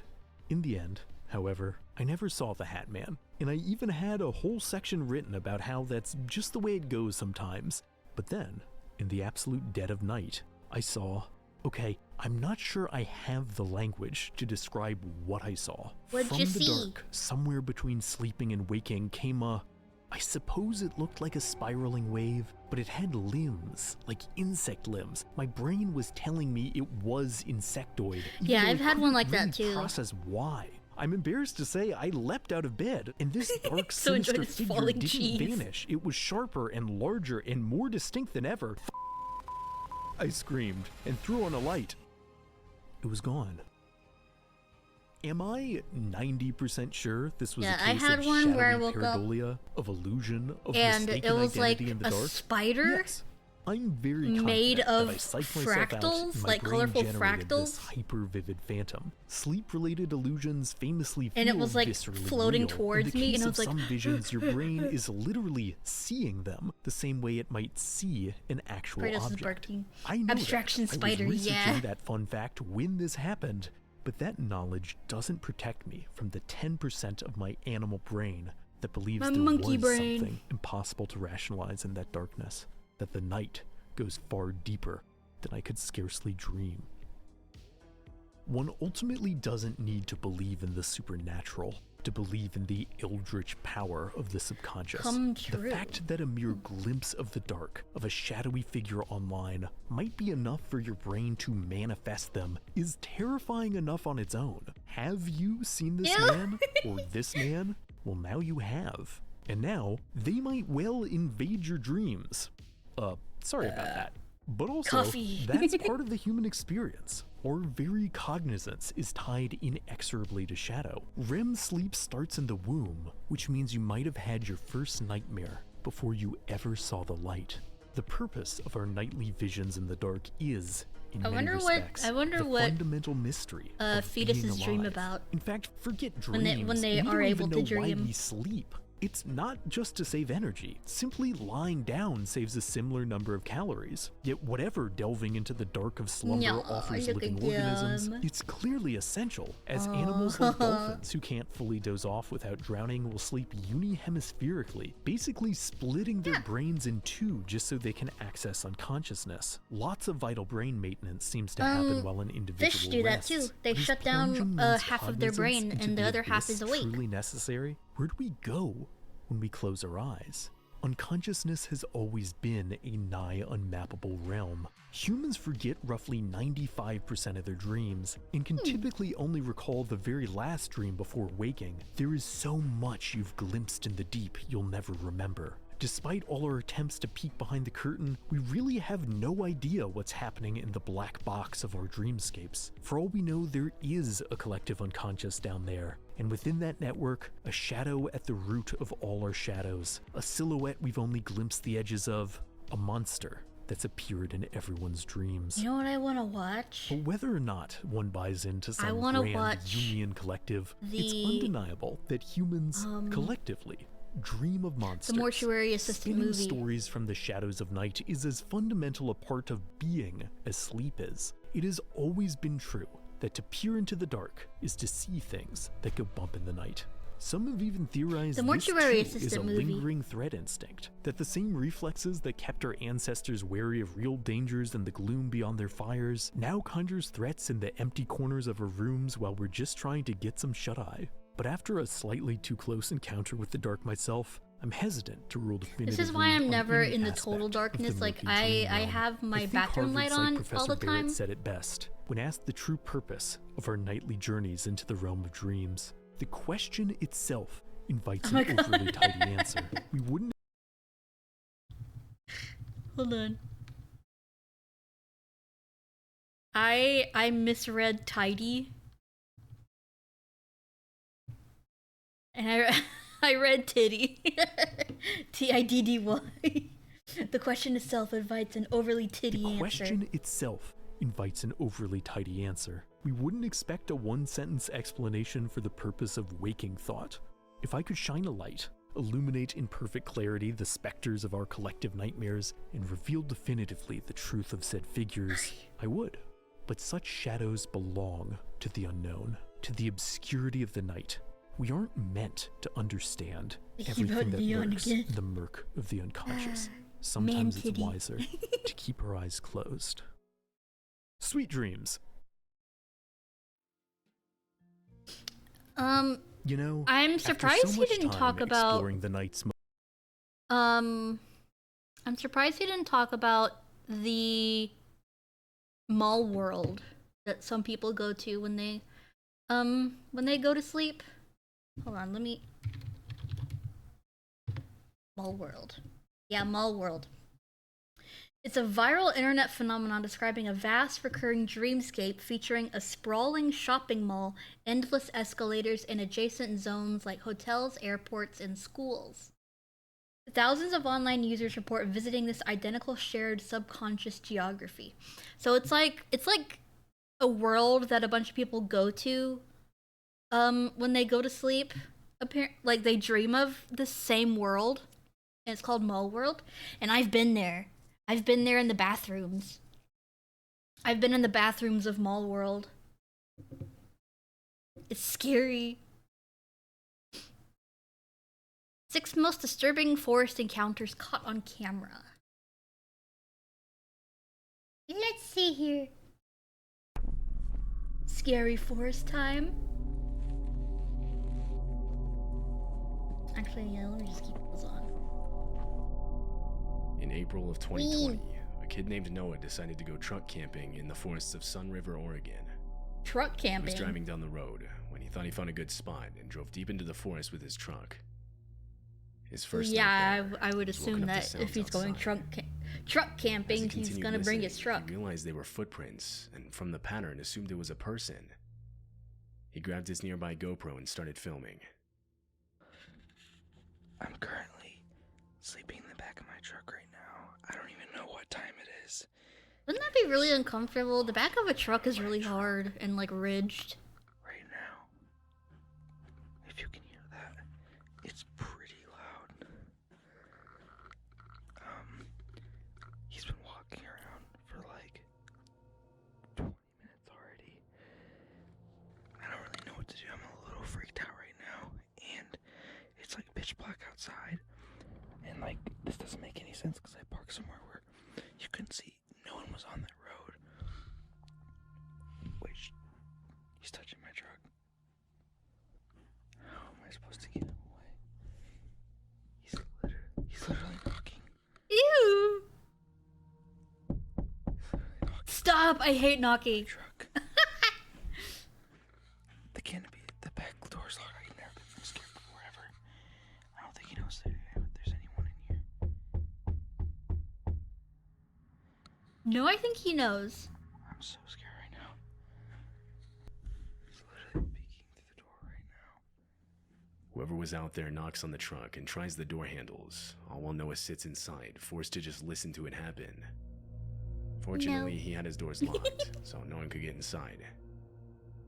After multiple minutes, footsteps are finally heard leaving. When it got light Dude, outside, Noah drove If you back to the road scream and loud back enough home. at him, he'll probably run away. Later that morning, he found handprints all over his truck, specifically on his back window from someone trying to see inside, and a lot on his door handles from someone trying to get inside. Dude, clean your car. The fuck? Handprints there, a lot of scratches, stuff like that. Dragging his finger on my side of my truck. Well, looks like to be trying to get inside my truck. That's really all I could tell from when he was walking around. More handprints trying to get in my truck. Fresh from the drive to the At forest. least the back canopy was locked, but yeah, that was the result. So For someone to even have been out there in the first place at that time of night is extremely odd. And it couldn't have been a police officer or anything because no one identified themselves. The person didn't even have a light. and Yeah, this was if in the you middle of a pitch just black make your forest. voice as scary as possible No one ever posted and yell an at update on them. the situation. That's suggesting that's that the he never privilege found of out being who a was outside man. his truck that You night. can yell at someone really intimidatingly and they might leave. Kyle Burgess was on an early morning jog on a trail in Provo, Oh, Utah. looky. When he thought he saw a baby bobcat on the trail up ahead of him. Oh, He immediately pulled out his phone and started it's a recording. baby. But it wasn't a bobcat. Rather, it was a baby cougar. No. The video then shows the mother cougar coming into view. It's a mountain lion. Don't turn your back. Don't turn your back. Just back up. you. Don't say fuck you. She's just walking.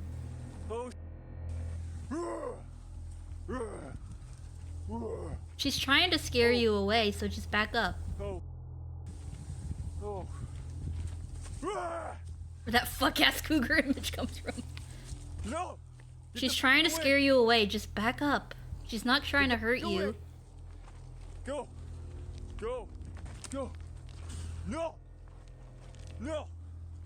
Just Go be away. big and loud. Go away. Please go away. Oh. Nice and slow. Come on. Ah!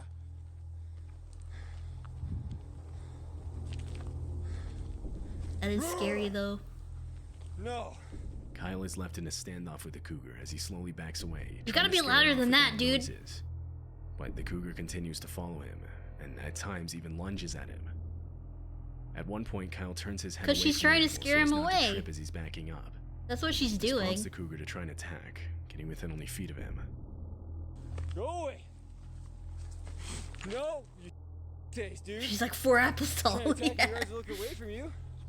This is just cat behavior. No, go away. 4 apples long. Go away. No. 1 apple tall. No. She is being very persistent though. Yeah, get away from me. Face. Here she goes. The encounter lasts for an entire 6 minutes. It ends when Kyle throws a large rock, scaring the animal into running away. Cougar encounters with hikers are extremely dangerous and can often result in a much worse outcome. Yeah. Had Kyle tried to run or failed to look and sound intimidating, the animal's instincts to chase and commit to an attack would have kicked in. Yeah.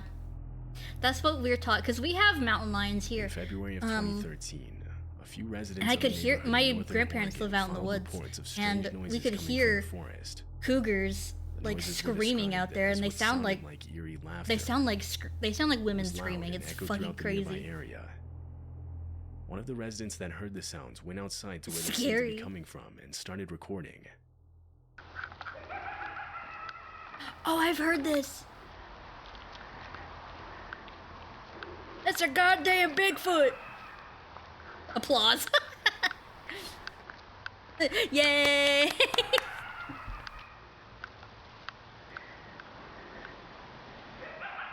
And then there's gunshots. Foreign.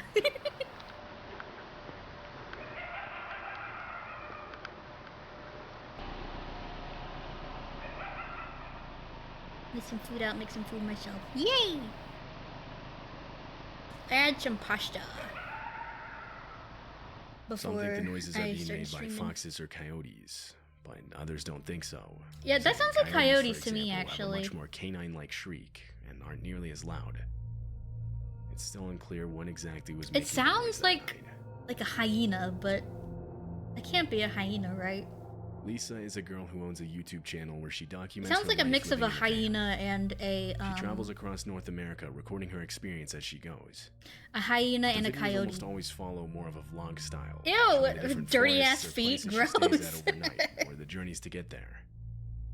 However, in February of 2022, something different was uploaded. Lisa was sleeping in her van when she woke up to the sound of knocking right next to her ear. It was 4:30 in the morning and someone was outside. Is she by herself? She sat there frozen, not knowing what to do. The knock then came again, and this time she uttered out a confused hello. There was no response. Oh no, you shouldn't be It alone would be completely when you're, silent for the next especially when 15 you're a minutes. woman. You should not be by yourself. Eventually, she heard footsteps coming back, and this time grabbed her camera to record. In the woods, especially. Somebody's back here again.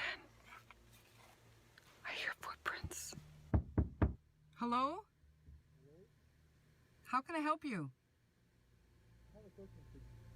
It's 4:30 in the morning. I don't feel safe. Who are you? There was no response. She quietly got up and went to the front of her van to look outside. Yeah, you should have at least one In the other distance, person there were with you. headlights.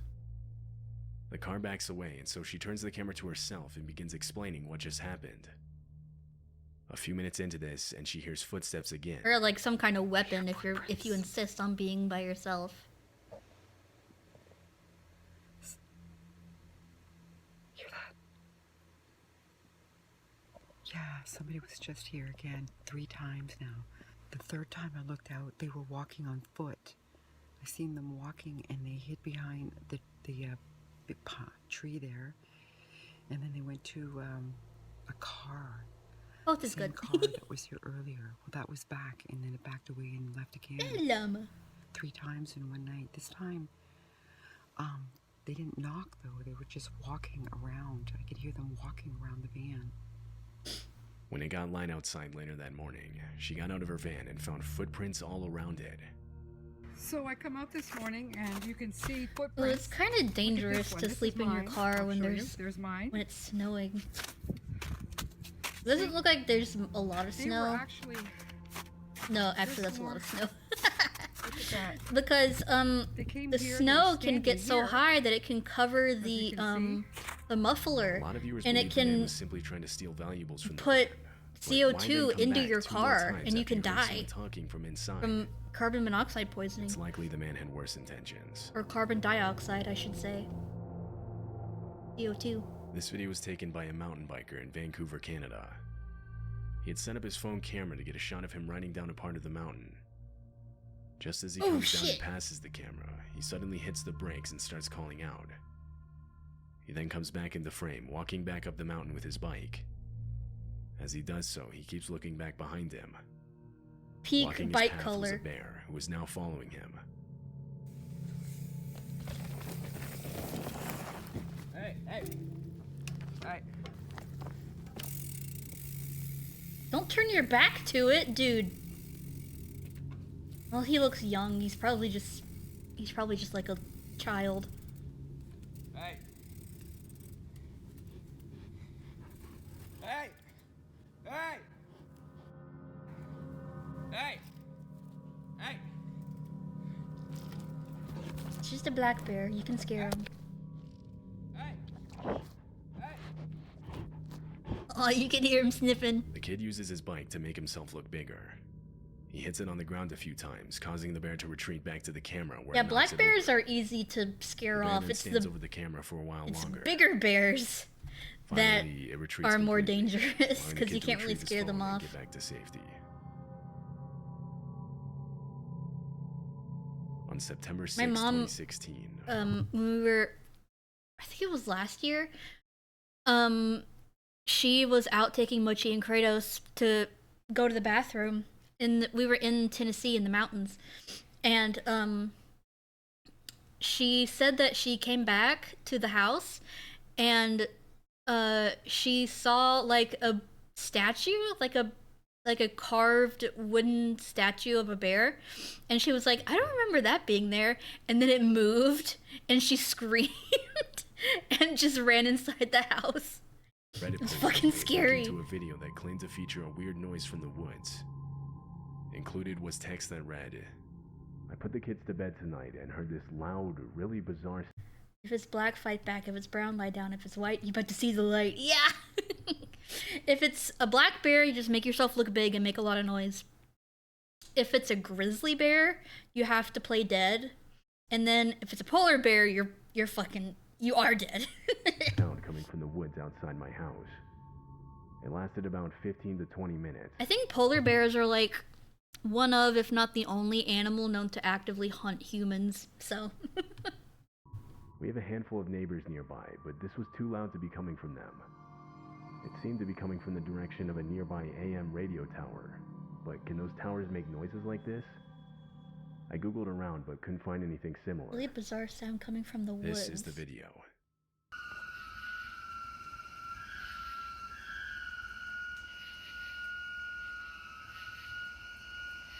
We don't have bears where I'm from. Not even black bears. Also, this is weird. That's the final horn of the Commenters apocalypse, immediately dude. started speculating what the sound could have been. One of them suggested it could have been the sound of high winds passing through a nearby cell tower, the metal on metal being what created the eerie tone. But the poster replied saying there was almost no wind that night, and even on days when it was windy, he never heard this sound. Another said the sound was extremely consistent with what it sounds like to drill into a strut or support that's made of high carbon steel, but said that it would be weird to be doing this that late into the night.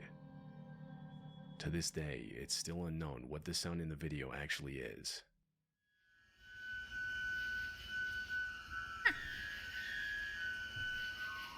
Okay, next one we have 6 most disturbing abandoned building encounters caught on camera, and I was told not to watch the last one.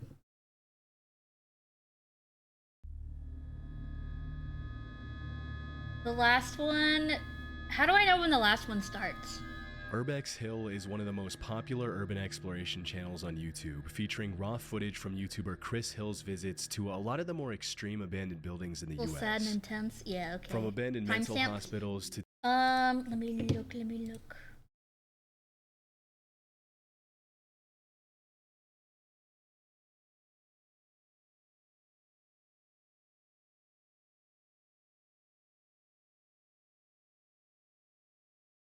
There's no timestamps.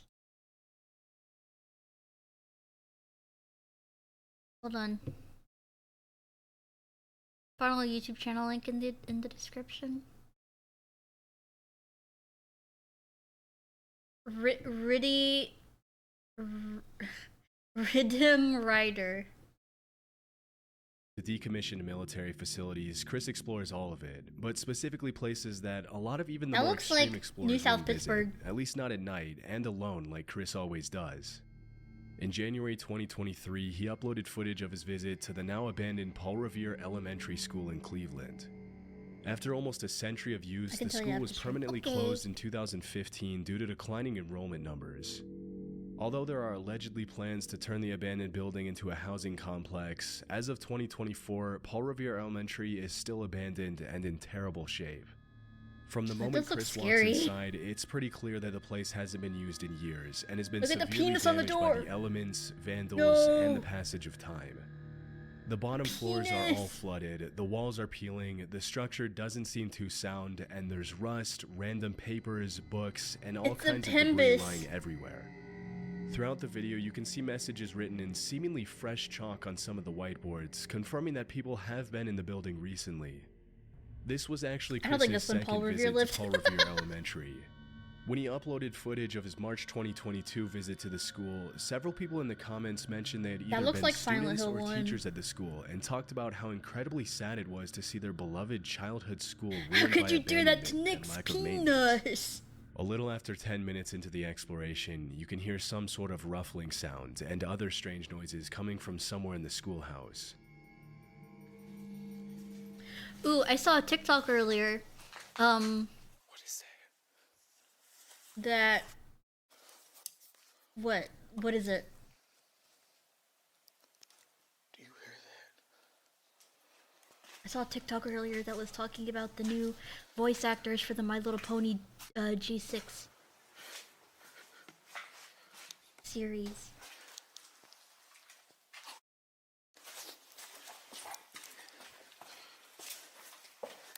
It's someone else.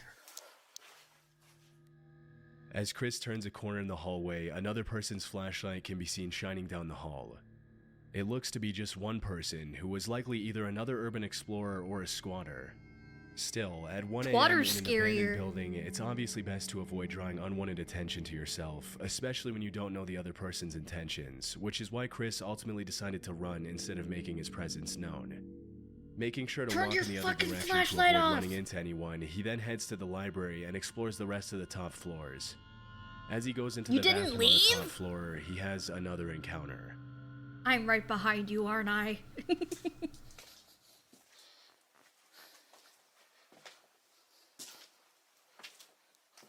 Feel like the 4th of July. That was a person. Somebody's in there. Makes me want a hot dog real bad.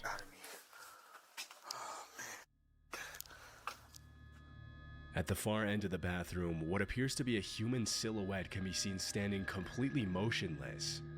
After the initial shock of the encounter, Chris draws his gun and goes back inside to confront the man. Hello. Hello. Punch his fucking block off. Oh shit! Oh, it's a f***ing toy. I thought he lunged at him. What made it fall over? As it turns out, the silhouette was actually a scary mannequin that somebody set up, probably to scare away visitors. That's really funny though. What's most eerie I would do is that. even though we can't know for sure how long the mannequin had been standing there before the footage was shot, for some reason it fell forward just in time for Chris to see it, the most reasonable explanation being from the sound waves bouncing off the wall. Most people would have left as soon as they saw the mannequin, but Chris continued to explore the rest Halloween of the school, animatronic. seemingly unmoved by the horrifying Did you see that that Spirit Halloween is Though selling a not life-size before Freddy clearing the entire Fazbear rest of the animatronic now? Sadly, some of the rooms in the school are filled with books, whiteboards, and other perfectly usable materials that could have been donated to another school before the building was abandoned. Yeah, But I saw it on seemed to Twitter. care enough to give them away before the school was abandoned. About half an hour into the visit, Chris climbs up to the roof, which in itself is pretty risky. Even if Ew, you don't it has care an about being attic? caught by the cops, there's still a very high risk of the roof caving in, My school especially did not have considering an the stand of attic. the building when the footage was shot. Fortunately, he was able to climb down safely, but that's when a strange noise could be heard coming from the other end of one of the hallways.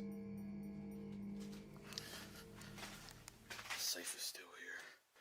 I wonder what's in it.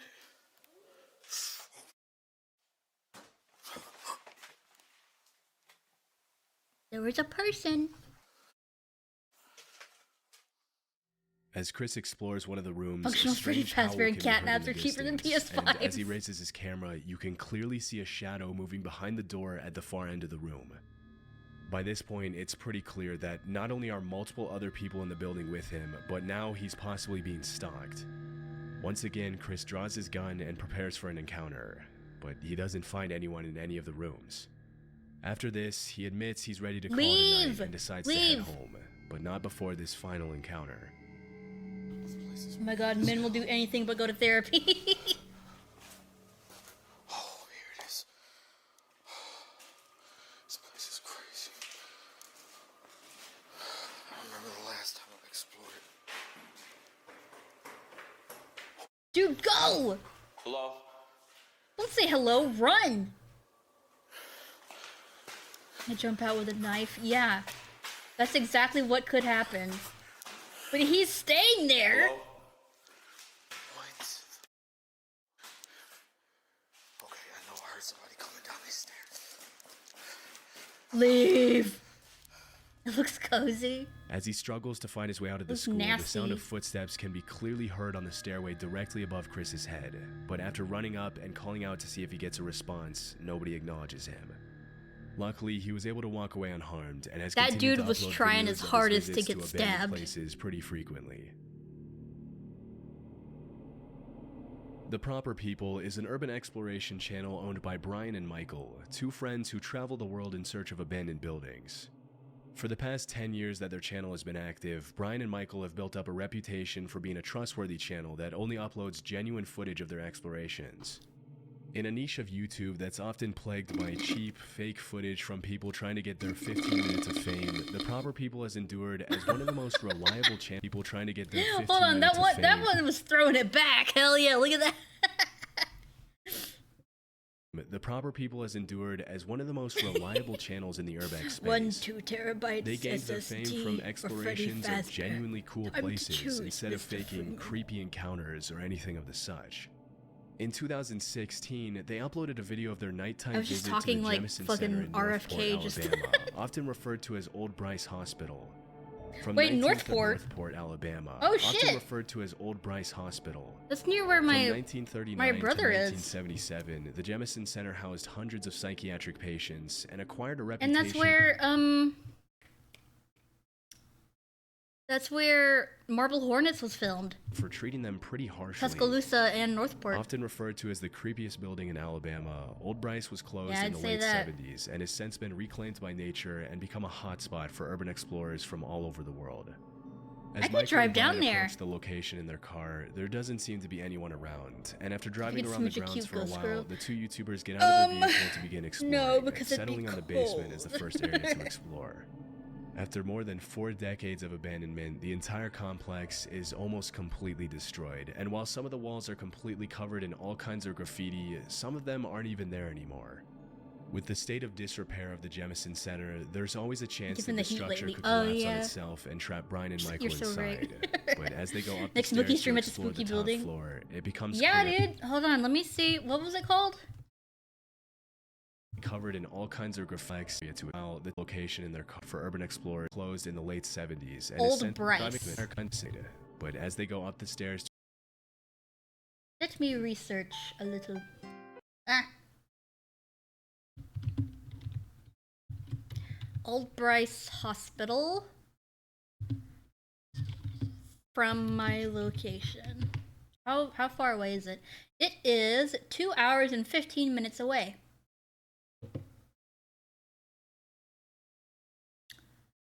So...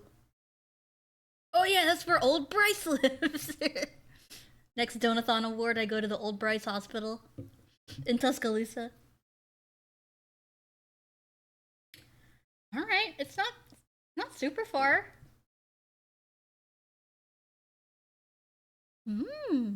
To explore the top floor, it becomes clear that an unsound structure is the least of their worries. Whoa, look at this. Tuscaloosa, Northport. Look at this staircase out here. Oh, I've seen There's this. somebody there. I've seen this. It's very scary. Yes, yes, see their light. They're out there. I swear on my life. I didn't know this video was in Northport though. Should I say hello? No. There's somebody out there. Totally Let's won't go be back used to to the buy car. Freddy Fazbear This instead. way? The Freddy Fazbear is $500 Somebody actually. wanted to talk to us. Let's go to the car now. Oh yeah. Dude, leave. You're gonna get As the shot. camera pans to the window, the outline of a person holding up a light can be seen on the staircase on the opposite side of the building. They're definitely not from Disturbingly, as Alabama, soon as the otherwise they uploaders would have turn off left. their light, the other person does the exact same thing, indicating they were watching and didn't want to be spotted. Chillingly, if you rewind the footage to when the YouTubers arrived at the top floor, you can clearly see a light outside the window frame, but it's unclear if the light was coming from the same person who was watching them. After calling out and receiving no response, So Brian many and Michael CEOs decide see to that go back to pricing their shit car to reflects avoid on the getting jumped PS5 or right now. worse.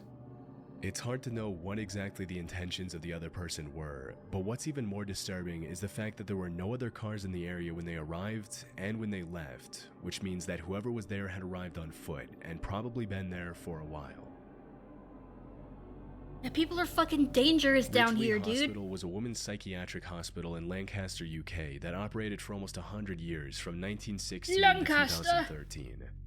Famous for being one of the first psychiatric hospitals in the UK that fought for the humane treatment of mentally ill patients, Ridgely Hospital housed thousands of patients and used modern treatment methods such as electroconvulsion therapy to help patients with a range of disorders, from severe depression to obsession to mania. Obsession? In April 2022, YouTuber Exploring with Tom visited the site with 3 of his friends. This is in the my middle of the sign to night. get a Toyota. Throughout their visit, they were I have a extremely Toyota, loud it's a and not aware of Corolla. their surroundings, which is obviously not the best idea when exploring an abandoned building.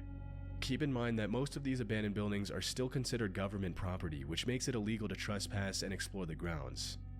Still, if you disturb a hostile squatter's home by being obnoxiously loud, getting arrested would probably be the least of your worries. Yeah, dude. I don't like it. I think someone is here out to be honest with you. You're gonna get After hearing some stabbed. strange noises coming from one of the rooms, the 4 explorers call out to see if there's anyone in the building, and this is where things get a little There disturbing. obviously is. There's someone there. Someone there. Just like, see who it is. It might be. Might need help. Hello? Who? Hello? What? Go! Go! Go! Go! What happened?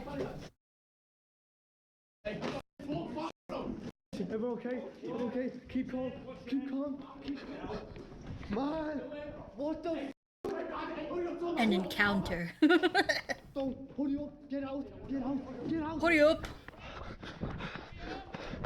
I love accents. What do you want? He's right there! He's right there!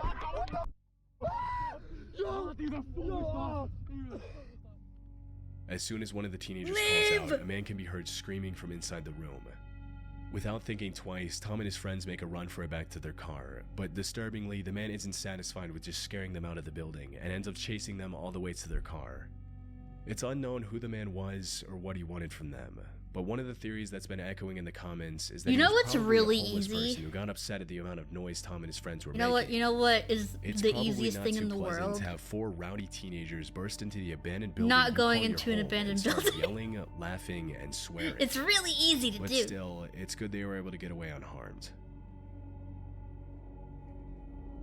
In 2006, a 36-year-old man named Vincent Filya was living in the woods as a fugitive near Lugoff, South Carolina, after being accused of abusing his stepdaughter. In September of that same year, he saw a 14-year-old girl named Elizabeth Schoaf getting off the school bus and decided to Is this the one that you wanted me to skip? This one is kind of dark too. Is this the one that you wanted me to skip? Or no? Put that man in the ground! Put him in the ground! To abduct her. Posing as a police officer, Filya arrested Shof on a supposed marijuana charge and led her to his hideout in the middle of the woods. For 10 days, Elizabeth was chained up and abused by Filya in the underground bunker beneath the hideout in what can only be described I guess as his a already nightmare is in come the true. ground with that bunker. But Still, the girl put him was in the extremely ground resilient dead! throughout the whole ordeal and came up with a plan to escape from the horrifying situation she found herself in. If she wanted to escape, Elizabeth knew that she had to get Vincent to like her. For several days, she pretended to be in love with Filya, and eventually the kidnapper lowered his guard, even unchaining her and allowing her to play games on his phone. One night, while Vincent was sleeping, the teenager got a hold of his phone and sent a text to her mom saying she was in a hole across the Charm Hill, that there was a bomb, and to call the police. As it was later revealed, Filya had planned to draw in as many people as possible to the bunker to detonate a bomb and take the lives of the responding officers. However, he never managed to carry out his plan. For just a few minutes later, the area was surrounded by helicopters and he was forced to surrender. To make a long story short, Elizabeth was able to move on with her life, and the monster named Vincent Filya spent the rest of his life in prison, where he died in 2021 in his cell. Good, get dead, December idiot. 2023, a YouTuber named Big Banks visited the abandoned hideout where the terrifying crime took place. Oh, he's not gonna take advantage of this horrible situation, is he? And like make a spooky ghost video about Immediately it. upon entering the house, the uploader finds something extremely disturbing. I think this was the little girl's backpack that was left here. What a sad sight to see. Just knowing that exploration. happened. Okay. A little girl's some people do backpack that. can be seen on the floor outside the kitchen. Although it's impossible to confirm if it belonged to Elizabeth Shof, it is possible that it was planted there after the crime by somebody else. As he explores the living room, the uploader finds more creepy stuff, including a DVD of the horror movie The Strangers, a Halloween decoration next to one of the couches, a shank, a broken baseball bat, and a ripstick. Obviously, the fact that these items were left behind is much more disturbing when you consider the history of the house. It's heartbreaking to imagine that some of the toys lying around the floor possibly belonged to the girl that Vincent Filya had stolen. Throughout the rest of the house, several objects and pieces of furniture, including the bed in the main room, look like they were placed there much later than 2006. It's possible that the house was occupied by squatters. This house is so ugly. Ew, look at that rug. It's impossible to know what belonged to Filya, his common-law family, his victim, and the squatters. Thankfully, after being reunited with her family in 2006, Elizabeth went on to live a fruitful life, and the man who committed the heinous crime against her paid the price for it. Is that carpet in the basement? That's nasty. That's Holton asking for Avenue mold. is a notoriously creepy abandoned street in Cleveland, Ohio. In 1913, the first Hungarian Baptist church was built on that street, eventually falling into disuse and being left abandoned like the rest of the buildings on that street. In April 2016, the body of a woman named Jessica Coleman was found there after she went missing, but unfortunately her attacker was never found. In July 2023, Chris Hill went to the location to record footage of the abandoned church, as well as the rest of the buildings on Holton Avenue. From disturbing graffiti to broken glass and peeling walls, the church checks every box you would expect to a creepy abandoned building. As he ventures into the basement, Chris finds signs that someone else had been inside the church, including an action figure of Melvin the giraffe from Madagascar that he mentions he doesn't remember seeing the last time he visited the location. Melvin! Knowing that he's often not After alone the stories during we're his not skipping, I don't trust Chris Twitch. set up several cameras throughout the church, and about 10 minutes into the exploration, one of the cameras on the main floor captures something pretty creepy.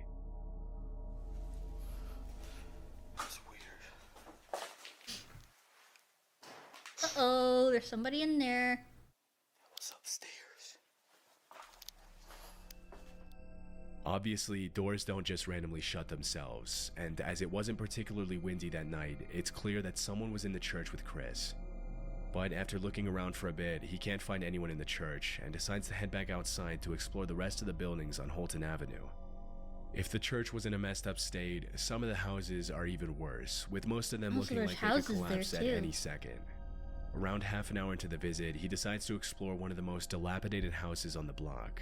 And as he's in the basement, the exploration takes a scary The only turn. abandoned house I've ever been in is in Tennessee. There was like this abandoned like resort town or whatever with like a bunch of little tiny houses, and there were a bunch of people there, and there was like a parking lot. There were a bunch of people looking at the houses. That's the furthest I'm willing to go Underneath the house. with exploring abandoned buildings. Still creepy. It's when it's like a public place. What happened?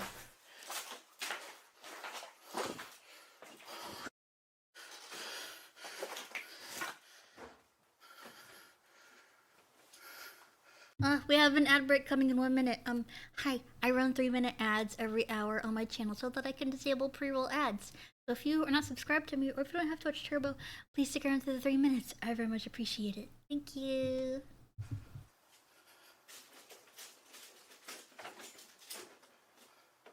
This one is a fun little— oh shit! Sorry. I didn't know nobody lived there. You just said sorry. That's me. Sorry.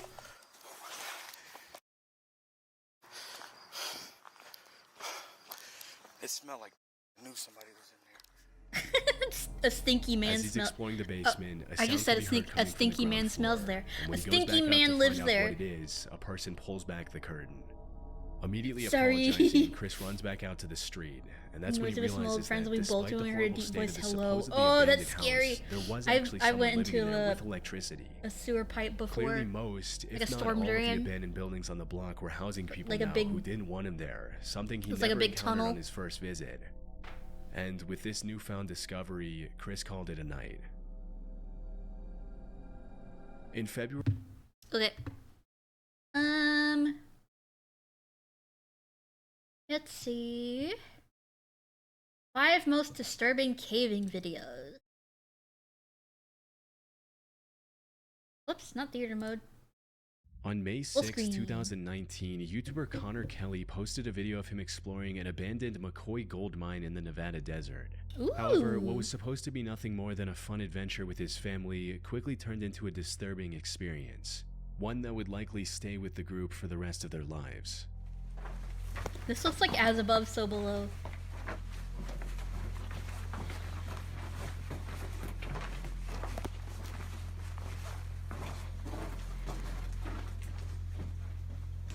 The exploration of this mine rock. started off quite normal, with the group staying silent to avoid causing an accidental cave-in as seen. Wait, hold on 1 second. My Discord is in the way of chat. Okay. by the text they put on screen. However, after about a minute and a half of treading deeper into the mine, Connor noticed something strangely reflective on the path ahead. Dogs will swallow their food like we do. When they eat an insect, they push their eyes in, which pushes the roof of their mouth down to push the food into their digestive tract. Did you know that, fun fact, that was a fun fact, by the way, I like that. There is a species of lizard that, can bring water from the front, from their backs all the way up to their mouth. They go up on, they're like in the desert, and they go on top of a hill, and they stand there in the mornings, like when the dew count is higher and the dew accumulates on their back, and they bring it up to their mouth. See that reflection? They're trying to.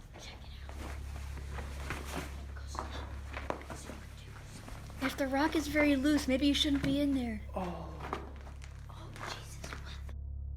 Are those bones? Oh. Oh, shoes? Those refract is appreciated. Did not know that. Yeah.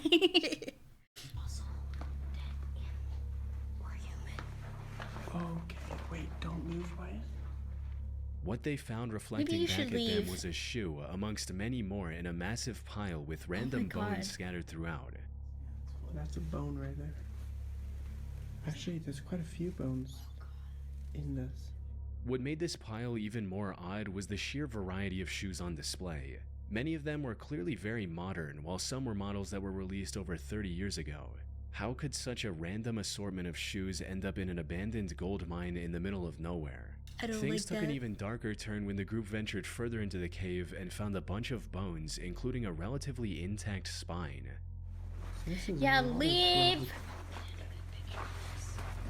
It is getting great. Especially when you have a kid there. So we can't trust this. Leave. By this point, the group was growing increasingly unsettled by these disturbing discoveries, prompting them to leave the cave as quickly as please. possible. And that's where the original video ends, without any explanation or resolution. Connor didn't provide any more information in the video's description or in the comments. Kratos is barking, he's sanding it out videos too. after this, but none of these videos included any updates on the disturbing encounter either. So, what's going on here? One of the first things that comes to mind is that this mine was the collection spot for a serial killer. This would explain both the shoes and the bones. Well, Occam's A top razor, comment you on know. the video also backs this theory, stating, "If you ever listen to the Missing 411 videos, you know shoes are a major component of missing or abducted people. This sent chills down my spine." Which is true. A statistical analysis of the Missing 411 data shows that over 15% of the about cases that. involve absent shoes. However, this theory isn't entirely likely. For starters, I couldn't find any news reports regarding this mysterious pile of shoes, which is odd since judging from the number of shoes, this supposed killer would have had hundreds of victims. If this pile had such a violent history, it probably wouldn't go unnoticed by the media. More importantly, many people on the internet agree that the bones in the video are not human. Yeah. The group in the video reaches the same conclusion when looking at the bones for the first time. No, it looks like a cow or a horse. Way too big for a human.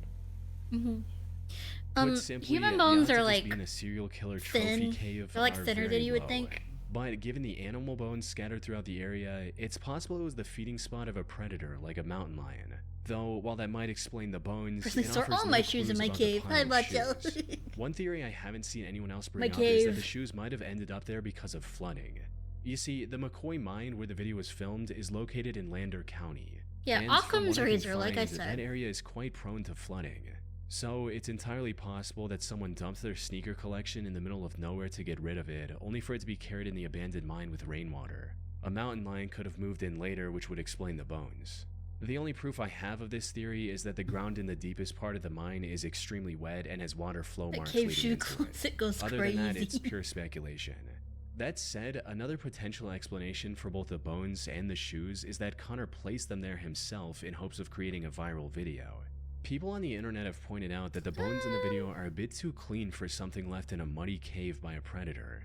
Yeah, Some he have might also have put- claimed that a few of the bones look like they're inorganic fabrications. Yeah, he Another might have put the bones inconsistency there, in but I don't know Connor's about the video shoes. is that he and his group keep claiming that all the shoes in the pile are kid-sized. There's no doll shoes in there. There's no doll shoes.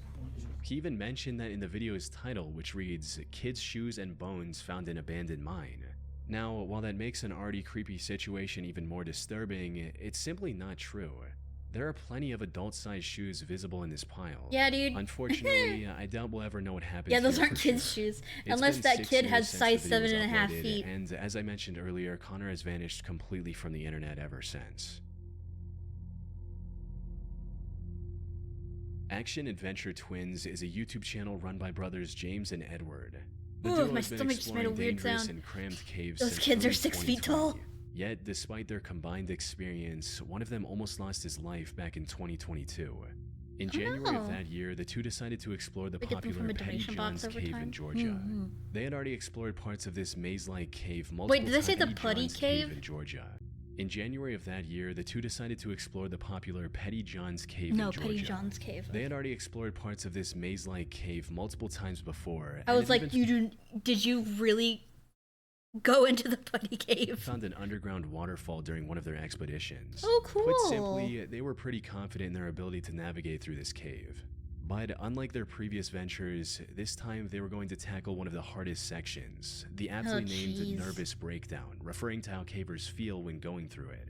Things started off just as expected, with the pair going through the narrow and claustrophobic entrance to reach the first open area of the Petty John's Cave.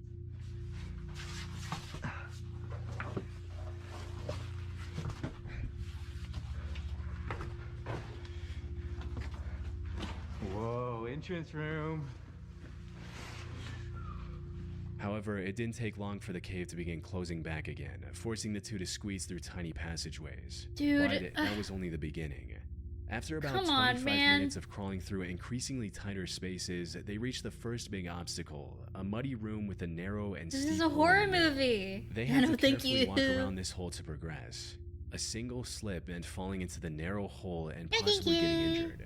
And given the lack of safe footing around the hole, it would have been near impossible for the other The person only to cave pull I've them ever out. been in After successfully is a navigating cave around near this here, obstacle, they and it finally has arrived at the like entrance to pathways Nervous and Breakdown. railings Unfortunately for them, and things like weren't looking good. platforms and The area stuff. That's surrounding the this only cave entrance I'm had going collapsed into. some time ago, making it very I'm difficult not to scared figure of out tight the path spaces, but this ahead. would be my limit. After Yeah, me looking too. around for a bit, Edward eventually found the real entrance A and was manhunt excited to go in. me.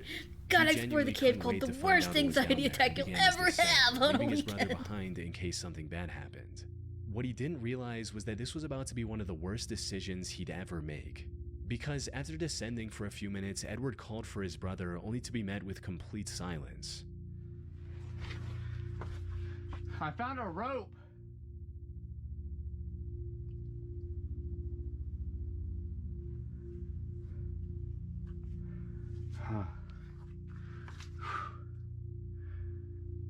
I don't hear James anymore. James? James? What was that? In other words, Edward was now lost in an unknown section of the cave without any means of contacting his brother. At first, he tried to stay calm and continued his descent, hoping to find James before long. However, after staying separated for over 30 minutes, the realization set in. He knew panic was the fastest way to make a bad situation worse, but at this point, he couldn't The help guy's name but was feel a James, growing right? sense of unease. From the Wendy Williams meme where she goes, James? What was that? Yeah, okay. James! James! Oh, shit. It's been like 30 minutes since I last saw him. I don't even know where I'm at. I tried to go back to the last place I saw him. Me in Minecraft. Man, everything just looks the same. Me in Minecraft! It's just a jumble maze. We should have never split up. After calling out to James many times with no luck, he decided to retrace his steps and find the way back. Unfortunately, he had underestimated the difficulty of the maze he was about to enter. Every direction looked the same. I hate the narrow mazes. passages and jagged walls made it impossible to tell where he had come from. To top it all off, his situation was getting worse with 3D each step maze he too, took. yeah. If he went the wrong way, he could easily wedge himself into a passage too tight to escape, or worse, plunge into a hidden drop-off. This is the true horror of caving. Even if he didn't injure himself, he could have just as easily wandered around aimlessly until his body gave way into exhaustion, leaving him lifeless in a cold, rocky crevice. The footage of him excitedly dropping into the nervous breakdown entrance would have ended with the camera recording his descent into confusion, fear, and eventually silence. Fortunately, that wasn't the end of his story.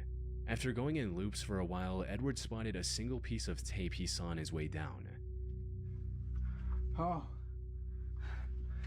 The tape. Yeah. Okay, this tape looks familiar. Oh, yeah. Edward. This is the way.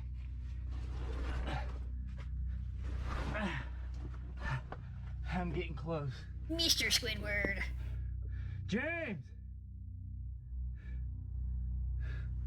Still nothing. This unexpected clue turned out to be exactly what he needed. It helped him regain his bearings and finally head in the right direction. Finally, he heard the best sound he could have heard in that moment. James! Oh. You're over here? Oh. Dude. This place is a maze, man. Oh, hey, I see your light. Dude. I thought we were never gonna see each other. Dude, I know. Oh. Y'all. The two stayed together for the rest of the Y'all expedition crazy. and made it out alive without any major injuries. You guys will see a They're still cave named exploring Ultimate caves on Nightmare Zone YouTube, Act but 1 and think, now hell with yeah. a lot more caution. In January of 2014, a group of cave explorers decided to conquer the Lost John's Cave in Lancashire, England. Why It's is a every vast cave named network John? That spans a length of nearly 3 miles, or 4.8 kilometers. The known deepest section of this cave also goes down a staggering 690 feet, or 211 meters. Most members of this group had been spelunking for years, and like most other cave explorers, were quite confident in their skills. They had also done their research and Ted mapped the out their Caver. route in advance. But the truth about caving is, when things go wrong, no amount of planning can save you.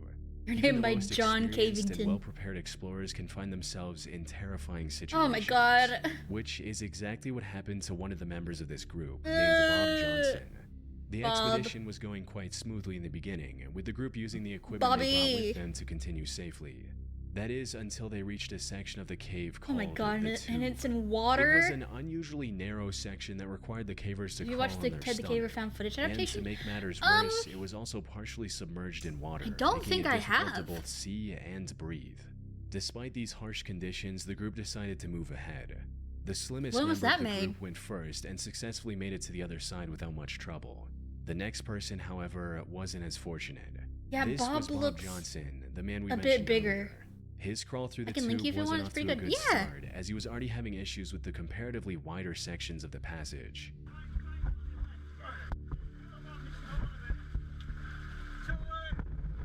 Yeah.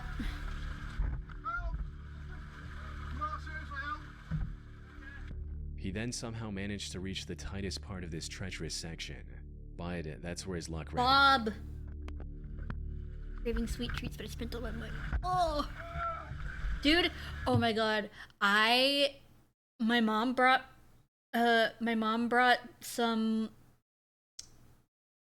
Oreo ice cream bars and ice cream sandwiches. Those shits, oh my god. They're so good. You should get some Oreo ice cream bars. Bob. Okay, wait, hold on. There you go. Thank you. Whoops. I mean to open it there. Copy. Let's paste that. Nope. Not that. Wait, hold on. It's okay. Hold on. Whoop. There we go. Okay. Love cookies and cream stuff. Me too. They're so good. They're like, it's cookies and cream on the inside, and on the outside is like Oreo cookie.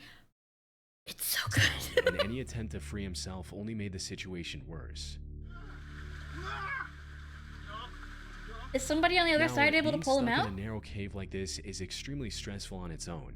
The walls close in on you, and every movement feels like it's pushing you further into the tight space. Panic sets in as you realize just how little room you have to maneuver, and with each failed attempt to free yourself, the fear intensifies. But as if the confined space wasn't enough to make his heart race, Bob now had to contend with something far more terrifying: the rapidly flowing water. Water makes any caving venture 10 times worse. In a dry cave, even if you're stuck, you still have time to think and plan an escape. But when water starts to rise, the Oh my situation God. shifts from bad to life-threatening. The feeling of water creeping up around you in an already claustrophobic space I is hate a that. nightmare on its own. The Making real my danger stomach with turn. water, however, is that you have mere minutes before drowning becomes a very real possibility. Bob knew this possibility all too well. He gave his all to free himself. Unfortunately, the water was quickly filling up his suit, making it even more difficult to squeeze through. But when the situation seemed hopeless, one of the members had an idea that ended up saving Bob's life. Yeah, is there Instead somewhere- of pushing forward, the members behind him tried pulling him back. Yeah, that's what I and was it thinking. worked. Hi, Toku. Pull him back by his legs.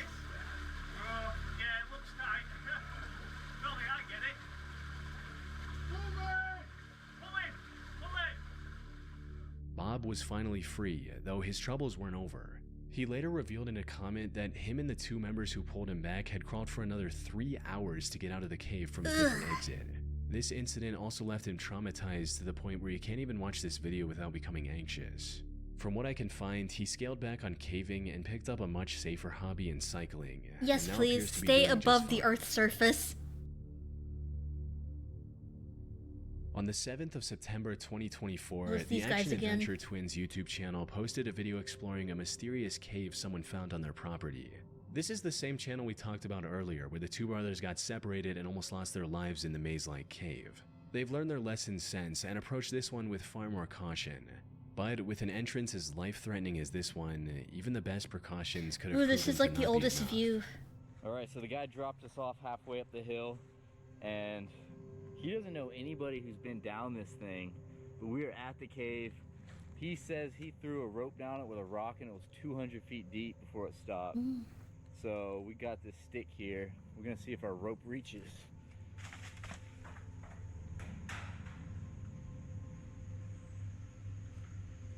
It's still, oh, you were right, it kept going. This alone is enough to terrify most people, with one person stating, "This channel has given me a new fear about walking in the woods. The fact that you could just slip and fall down a hole like that is insane. Now anytime I go anywhere, I wonder how many massive voids are right below my feet that I could fall into at any moment." Okay, new But fear that didn't unlocked. deter Thank you, Edward and Nosy. James. They quickly secured their rope to a nearby tree and began descending into the steep cave. What they found inside was I nothing don't really go short of walking in the woods breathtaking. anyway. That tiny opening gave way to a vast I don't like being chasm. dirty and sweaty. Oh, wow. Yeah. This is a big one, man. However, before they could fully take in the beauty of the cavern, things took a dark turn. Just seconds into the cave, the two discovered what looked like human remains scattered throughout. I didn't mean for this one recommending the video. Ah! Dude, look New behind fear! you. There's like a little shrine of them. There's What? like- that's a Oh! cranium. It's a cranium! Nah, I don't know. It looks around. rather human. Yeah, that looks human, man. That doesn't Pretty big for a necessarily human, make- I don't know. think. I'm not a bone expert. From there, they continued exploring the cave as it kept getting bigger the further they went into it. They also discovered old caving equipment like ropes and harnesses already secured to the walls, a detail that only deepened the mystery surrounding the bones they had found earlier. If they did belong to a person, as the two suspected, that's it Until was possible Dawn. they belonged to a previous I still need to explorer. watch the Until This Dawn explorer movie. likely had an accident and died in the cave without ever making it out.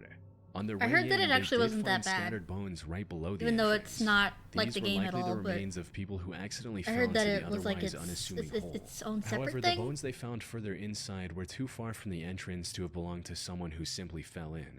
It's also possible that these remains belonged to the victim of a deranged killer. Someone who either had ended a person's life within the cave, or maybe threw the person into the hole and later dragged their body further into the cave.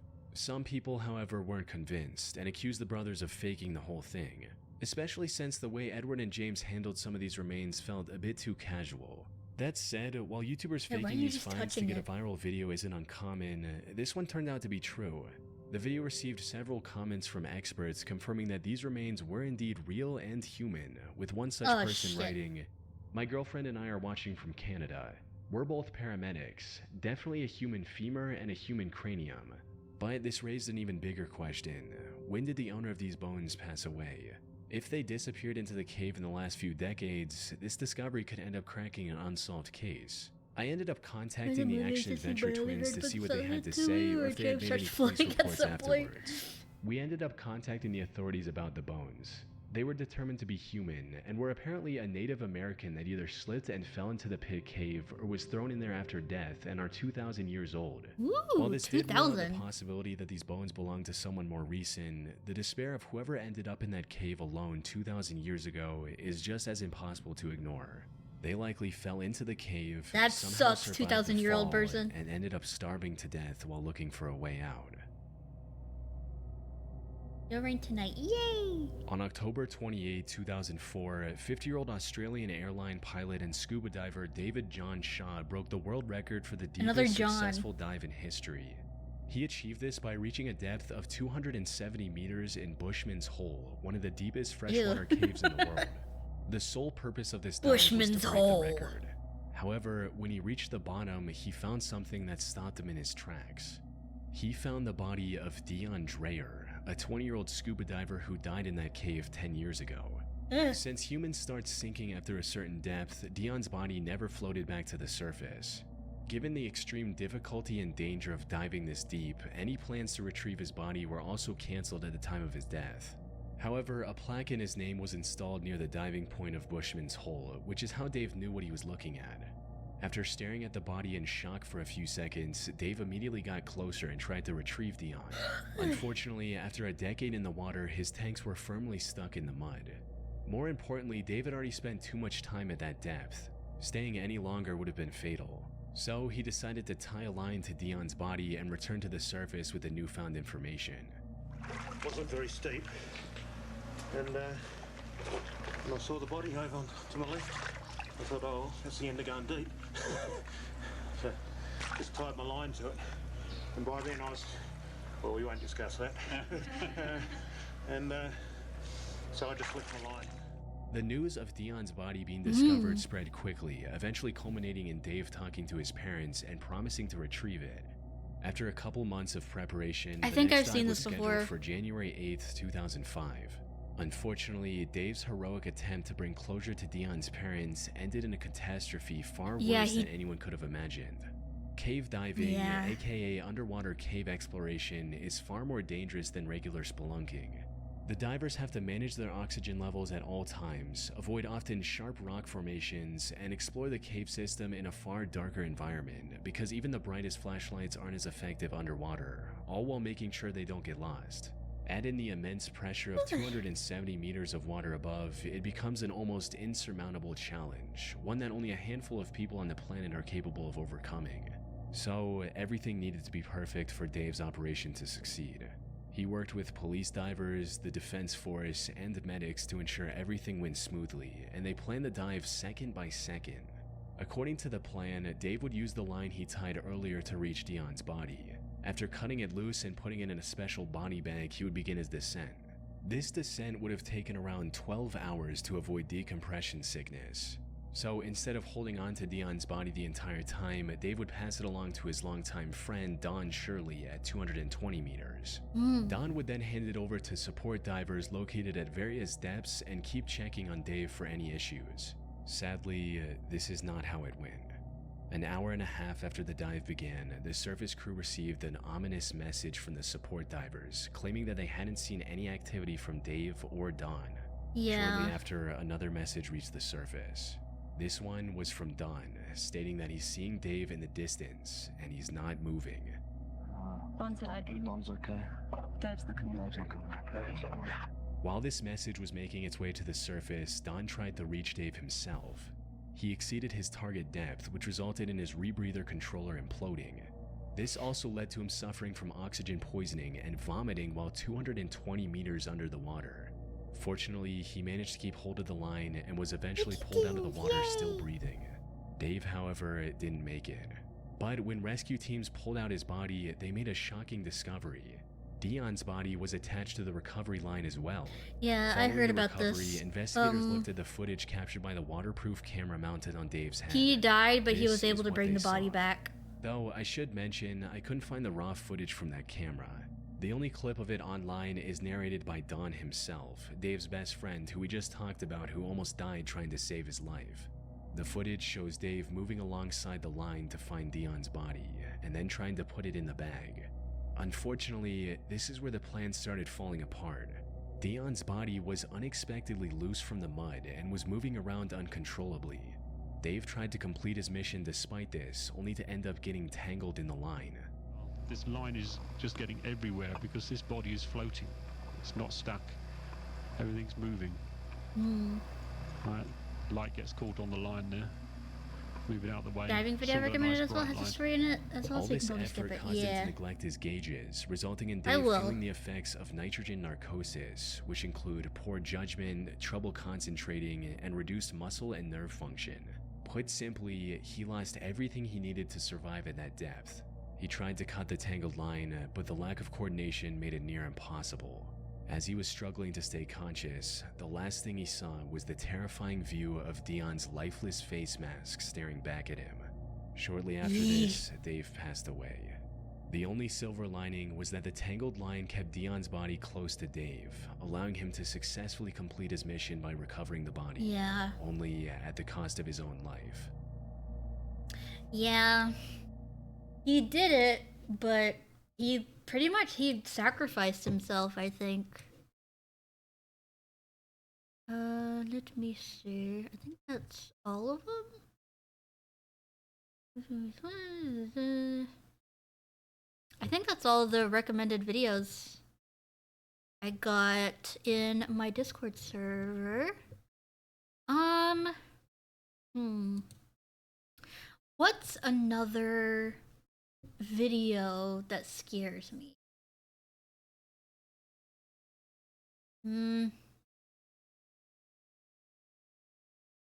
I don't remember. We could watch a couple of the Ted's Caving Journal videos, though.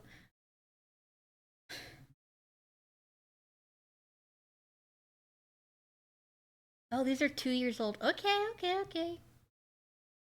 There's that Backrooms Vocaloid recreation too. Yeah, there is. Hold on. This is Backrooms movie spoilers, so if you don't want the Backrooms spoiled for you, just click out now. But this is it's really funny.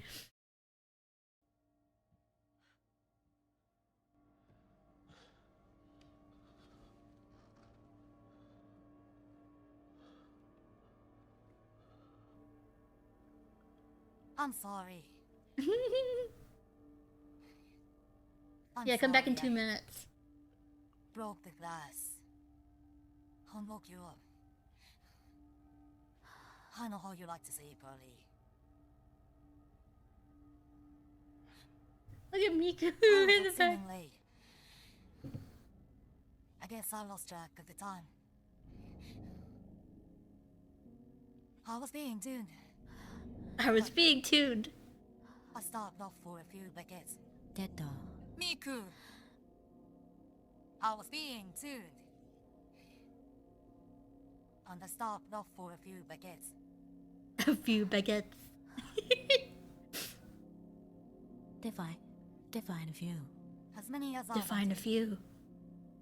Because this is my house. I pay for it. I pay for everything. I pay for your new voice bank.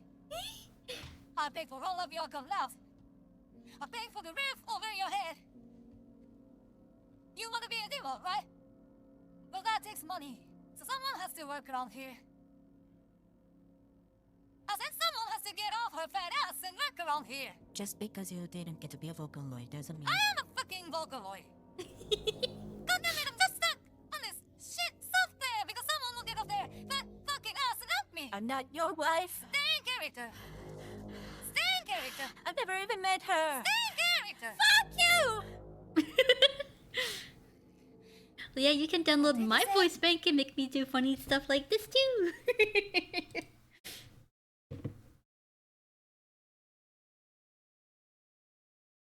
Okay, let's see.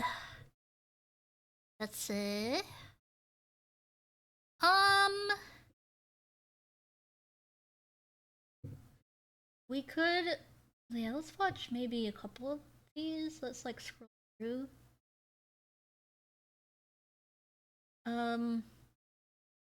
We should never have opened the cave.mp4. Let's watch this.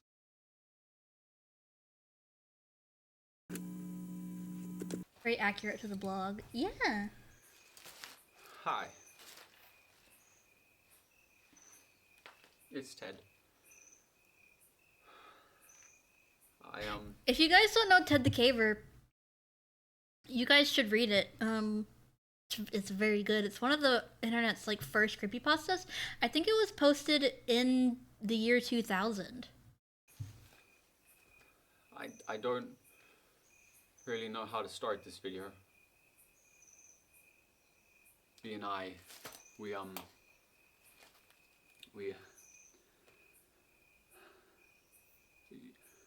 you're probably thinking that we're rather irrational. What accent is that? Or ignorant. I can't really tell. That's fair. I don't know if I can successfully convey to you New Zealand? how we feel. Australian. Damn it. But you see this cave,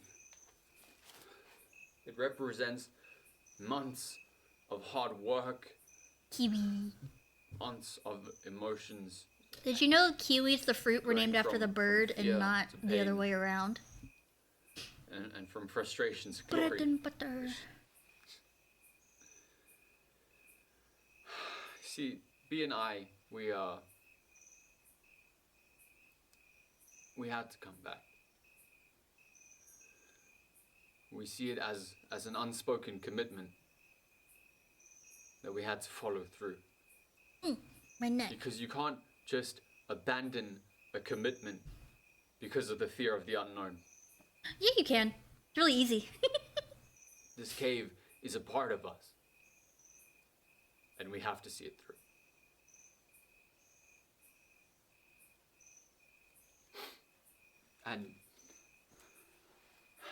And there's just so many questions that we don't have answers to. I mean, the wind, rumbling, scream. And Joe. No. And Joe. What Jar. happened to him? We did try and talk to him, don't get me wrong, we did try, but it's like he wasn't even there.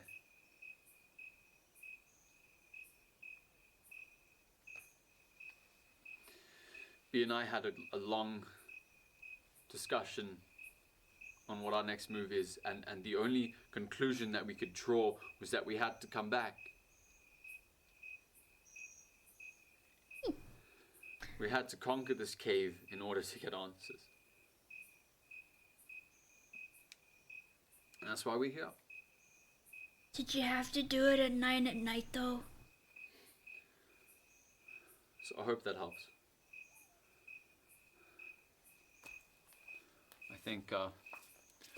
I think B's almost done setting up the equipment, and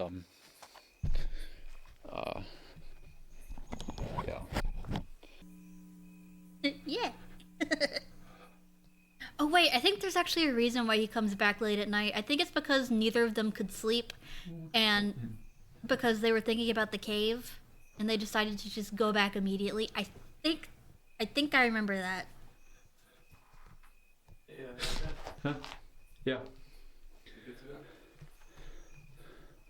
Yeah.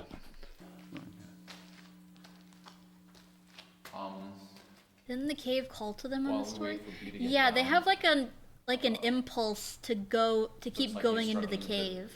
with the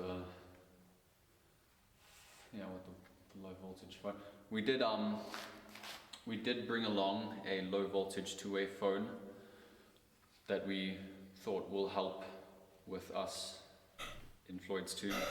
Just being able to contact each other, I think, is a massive help. That we borrowed.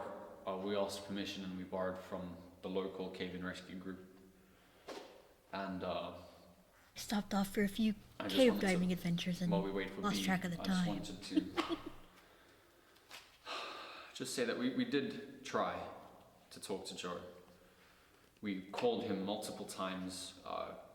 B called into his work, and apparently he called in sick about 2 weeks ago, which is just after the caving incident. And we also stopped by his house. The lights were on, but he wasn't there. Carl wasn't there either.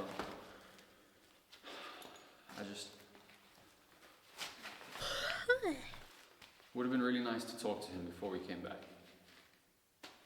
And that's all. I'll wait for B to get down.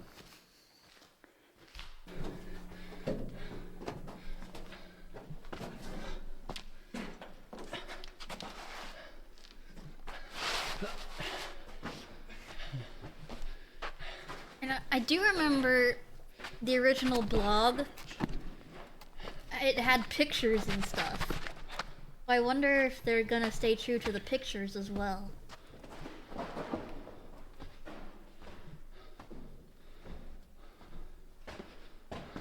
Like that one picture of like his head in like this tiny little space. Oh, that's such a scary picture.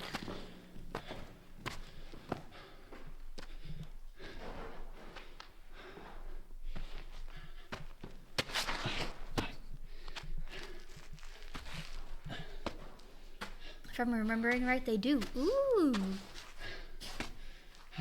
So filmed it in an actual cave in Australia. Nice. I was wondering if they did this in an actual cave.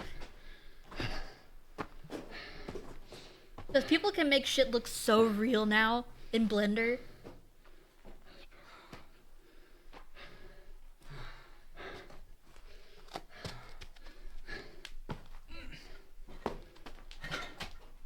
Yeah.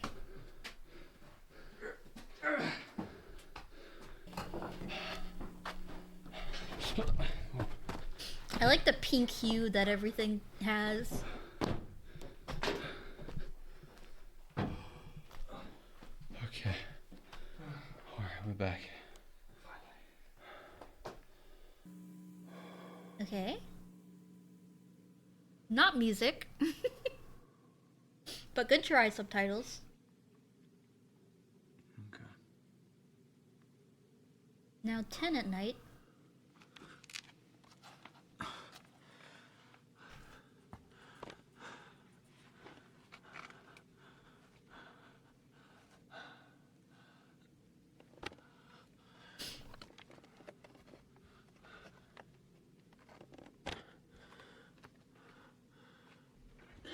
Hello. It's dark. Ew! Oh, that's his forehead. That's his wrinkly forehead. I didn't know what that was. It was scary.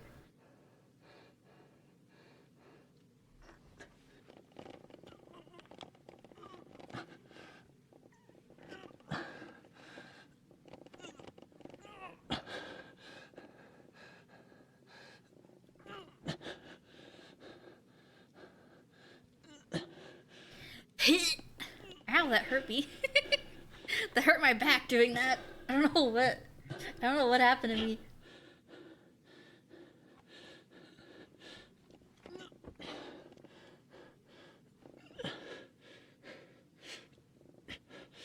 Subtitles say no.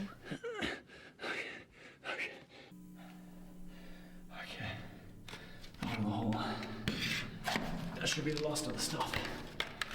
That's an extra right. And then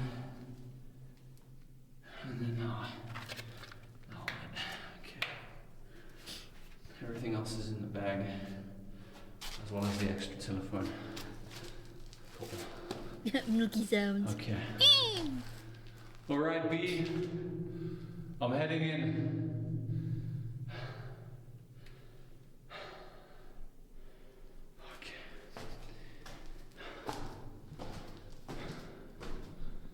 Oh, it's so dark. What is that? I don't like dark caves. It's too scary. There's something in there.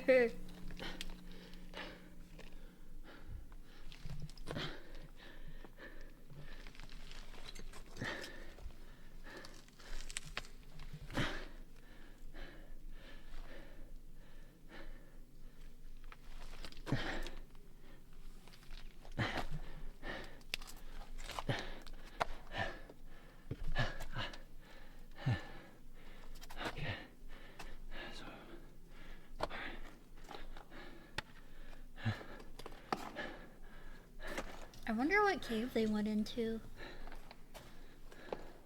It can't be like a public one that's closed at night. It's gotta be just some random cave that they found.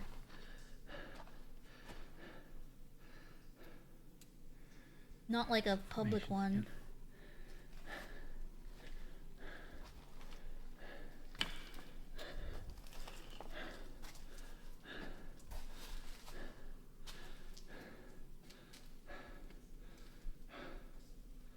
I really want to make sure I get this so that B can see it properly.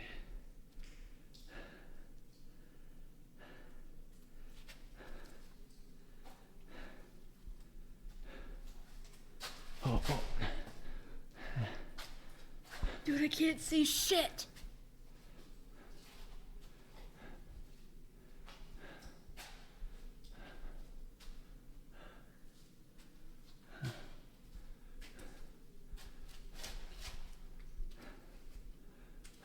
screen. Oh. Ah, what happened to me? Hello?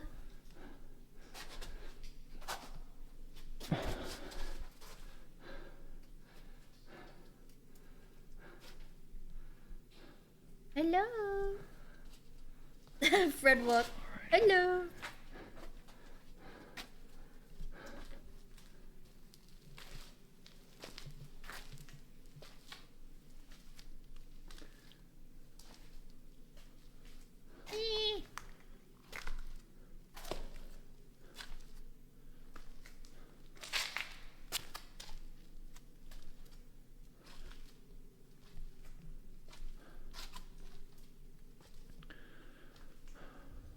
Is anything gonna happen? Hello? If B jumps out, I swear to God. If B jump scares me.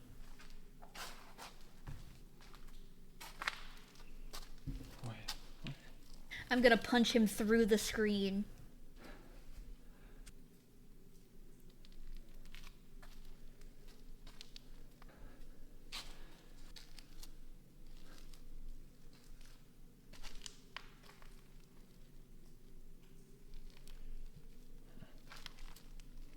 I'm gonna reach into 2024 and slap around this Australian man.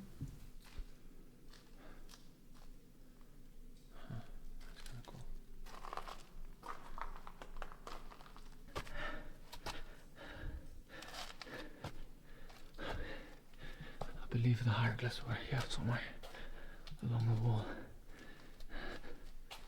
Oh yeah, the hieroglyphs. Forgot those were a thing. Yep. Looks like people.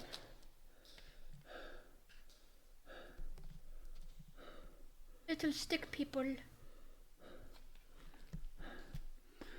Alright. Cave continues. Sure does. Is that what they found behind the wall? Like, is he behind the wall right now?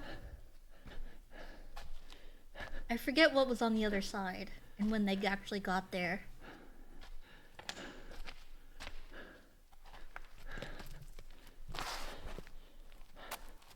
Oh.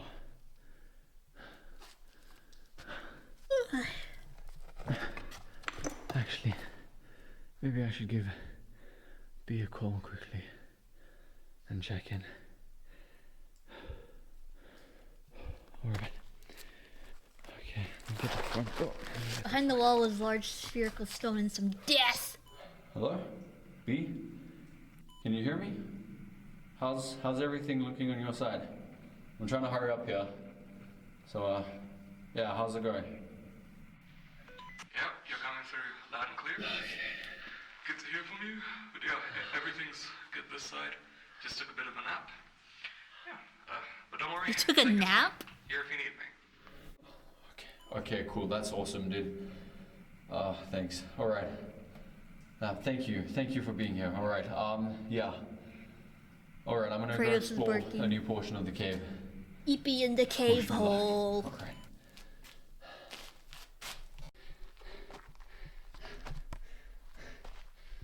Oh man. It's nice having B on the phone. Okay. I'm getting sleepy myself. Uh-oh, uh-oh, uh-oh. Kratos still trying to commit insurance fraud. He's milking it a little bit, but he's okay. He pooped. He was able to poop. Finally.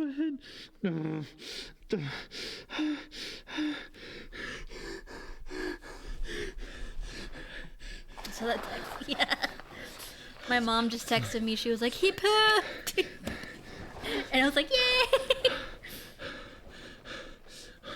Why is it not working? Why is it not working? We're gonna get jump scared. Where's the light? Where's the light? Where's the light working? Jump scare.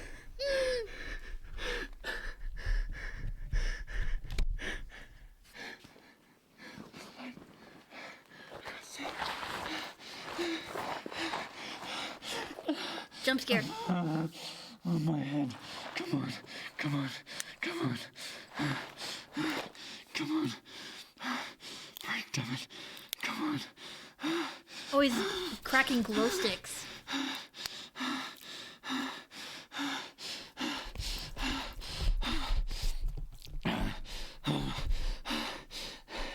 That's not doing a whole lot. $500 Freddy Fazbear scream.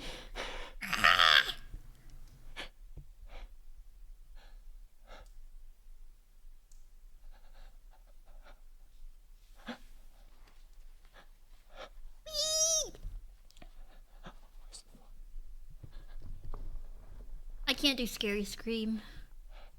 I can only go.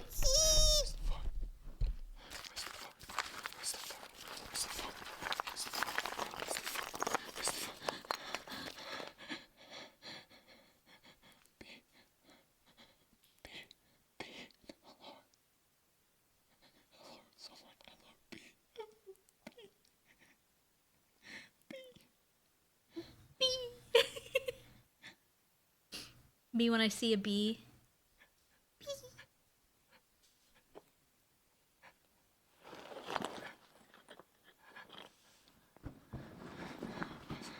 Light. Light. I need light. There we go.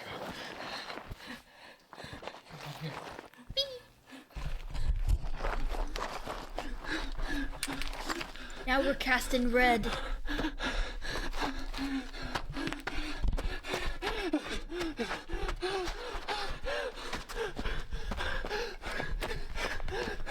This is like that Paris Catacombs video.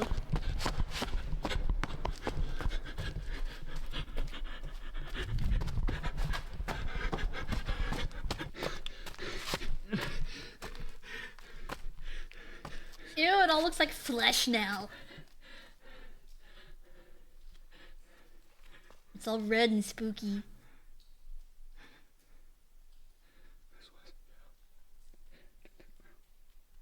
What? Speak up!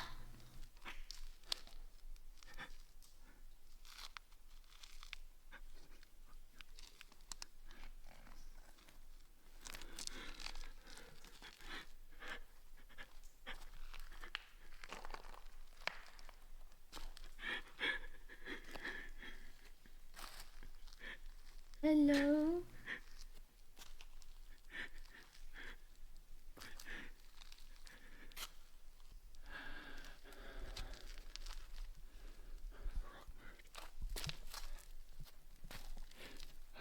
Rock moved?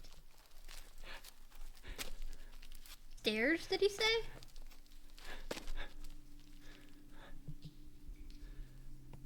Ted, I can't see shit. Oh.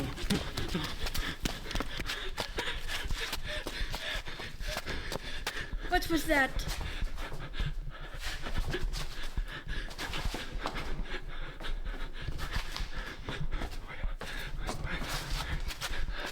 There were stairs in the room they find? Yeah, it's like slowly coming back to me.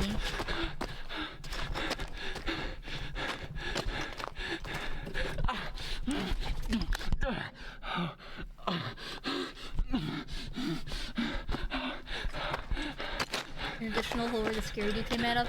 Dude, like Grave Encounters 2.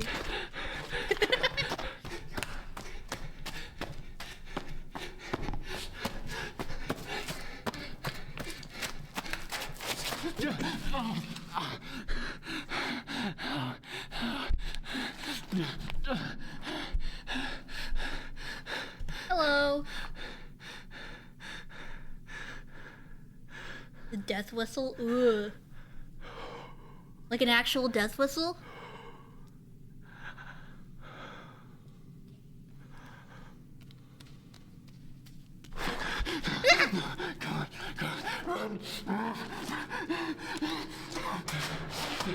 There were footsteps.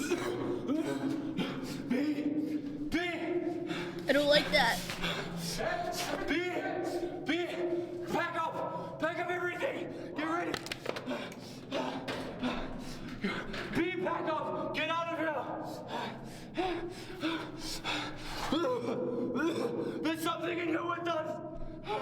There's something in here with us!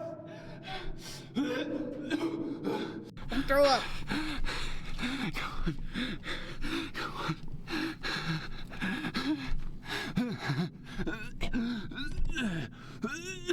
Don't!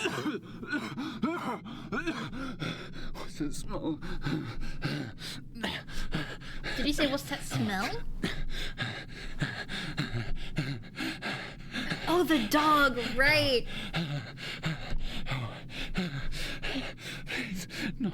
Something down there is stinky.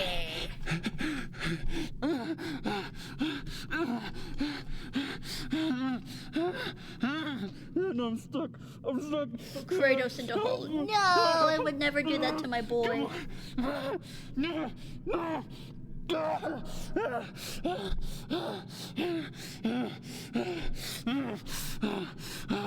B! Run! Run, B! Run! Run!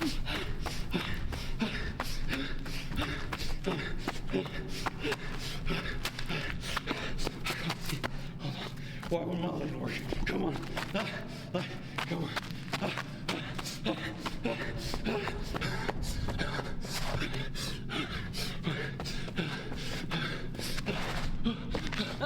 B. There's so much blood. There's so much blood.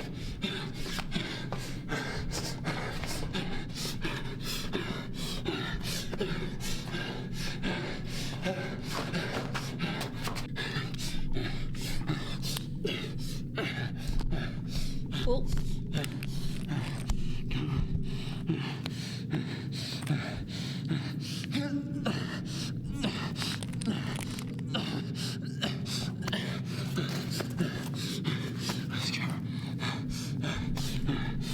Why doesn't this camera have night vision?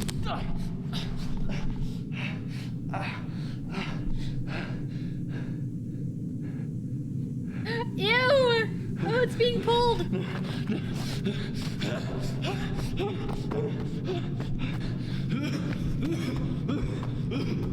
Radio Shack camera. B, climb! Climb, B! Go on, harness.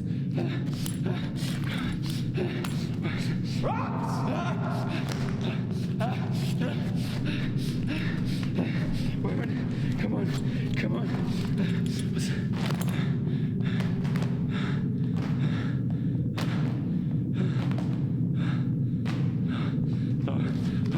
Climb, B, roll down! Climb! Climb! Okay.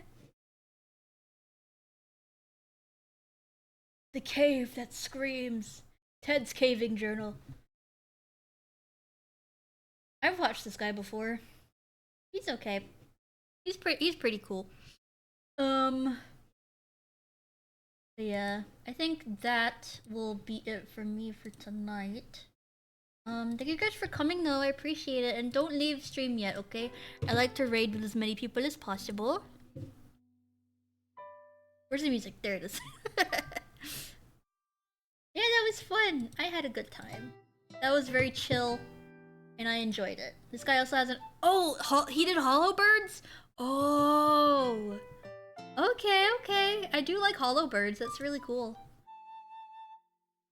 Go check it out. Yeah! Hollow Birds is awesome. I think it's the dinosaur one, right? Let me look.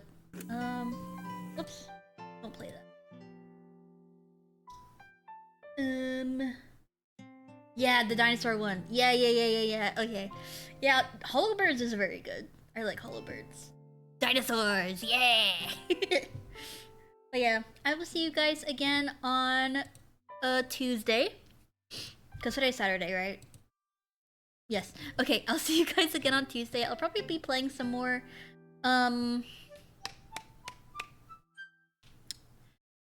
Deltarune.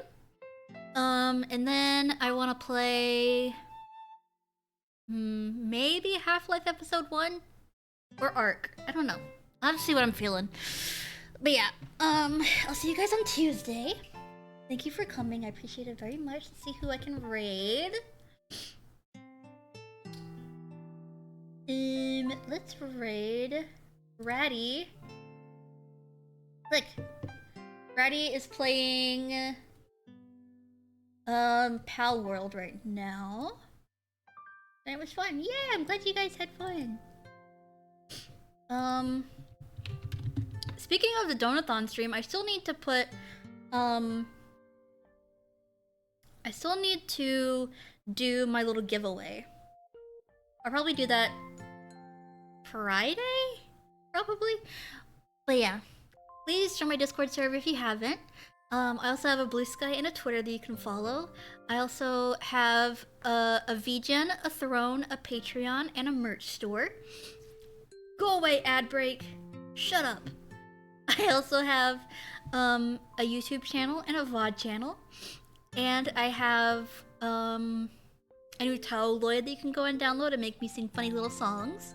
I also have a band called Digital Daisy Chain. We make original songs and remixes, and we posted our first remix a while ago that you can go and maybe give that a like and a comment. I also have let's see, I think I just have W left. But yeah, I'm affiliated with an energy drink company called Dubby. They make really nice and sweet energy and hydration drink powders, and you can use my code MILKY39 for 10% off at checkout. Yeah. But yeah, I'll see you guys again on Tuesday. Bye! Wait, okay, bye! Don't touch that dial now, we're just getting started.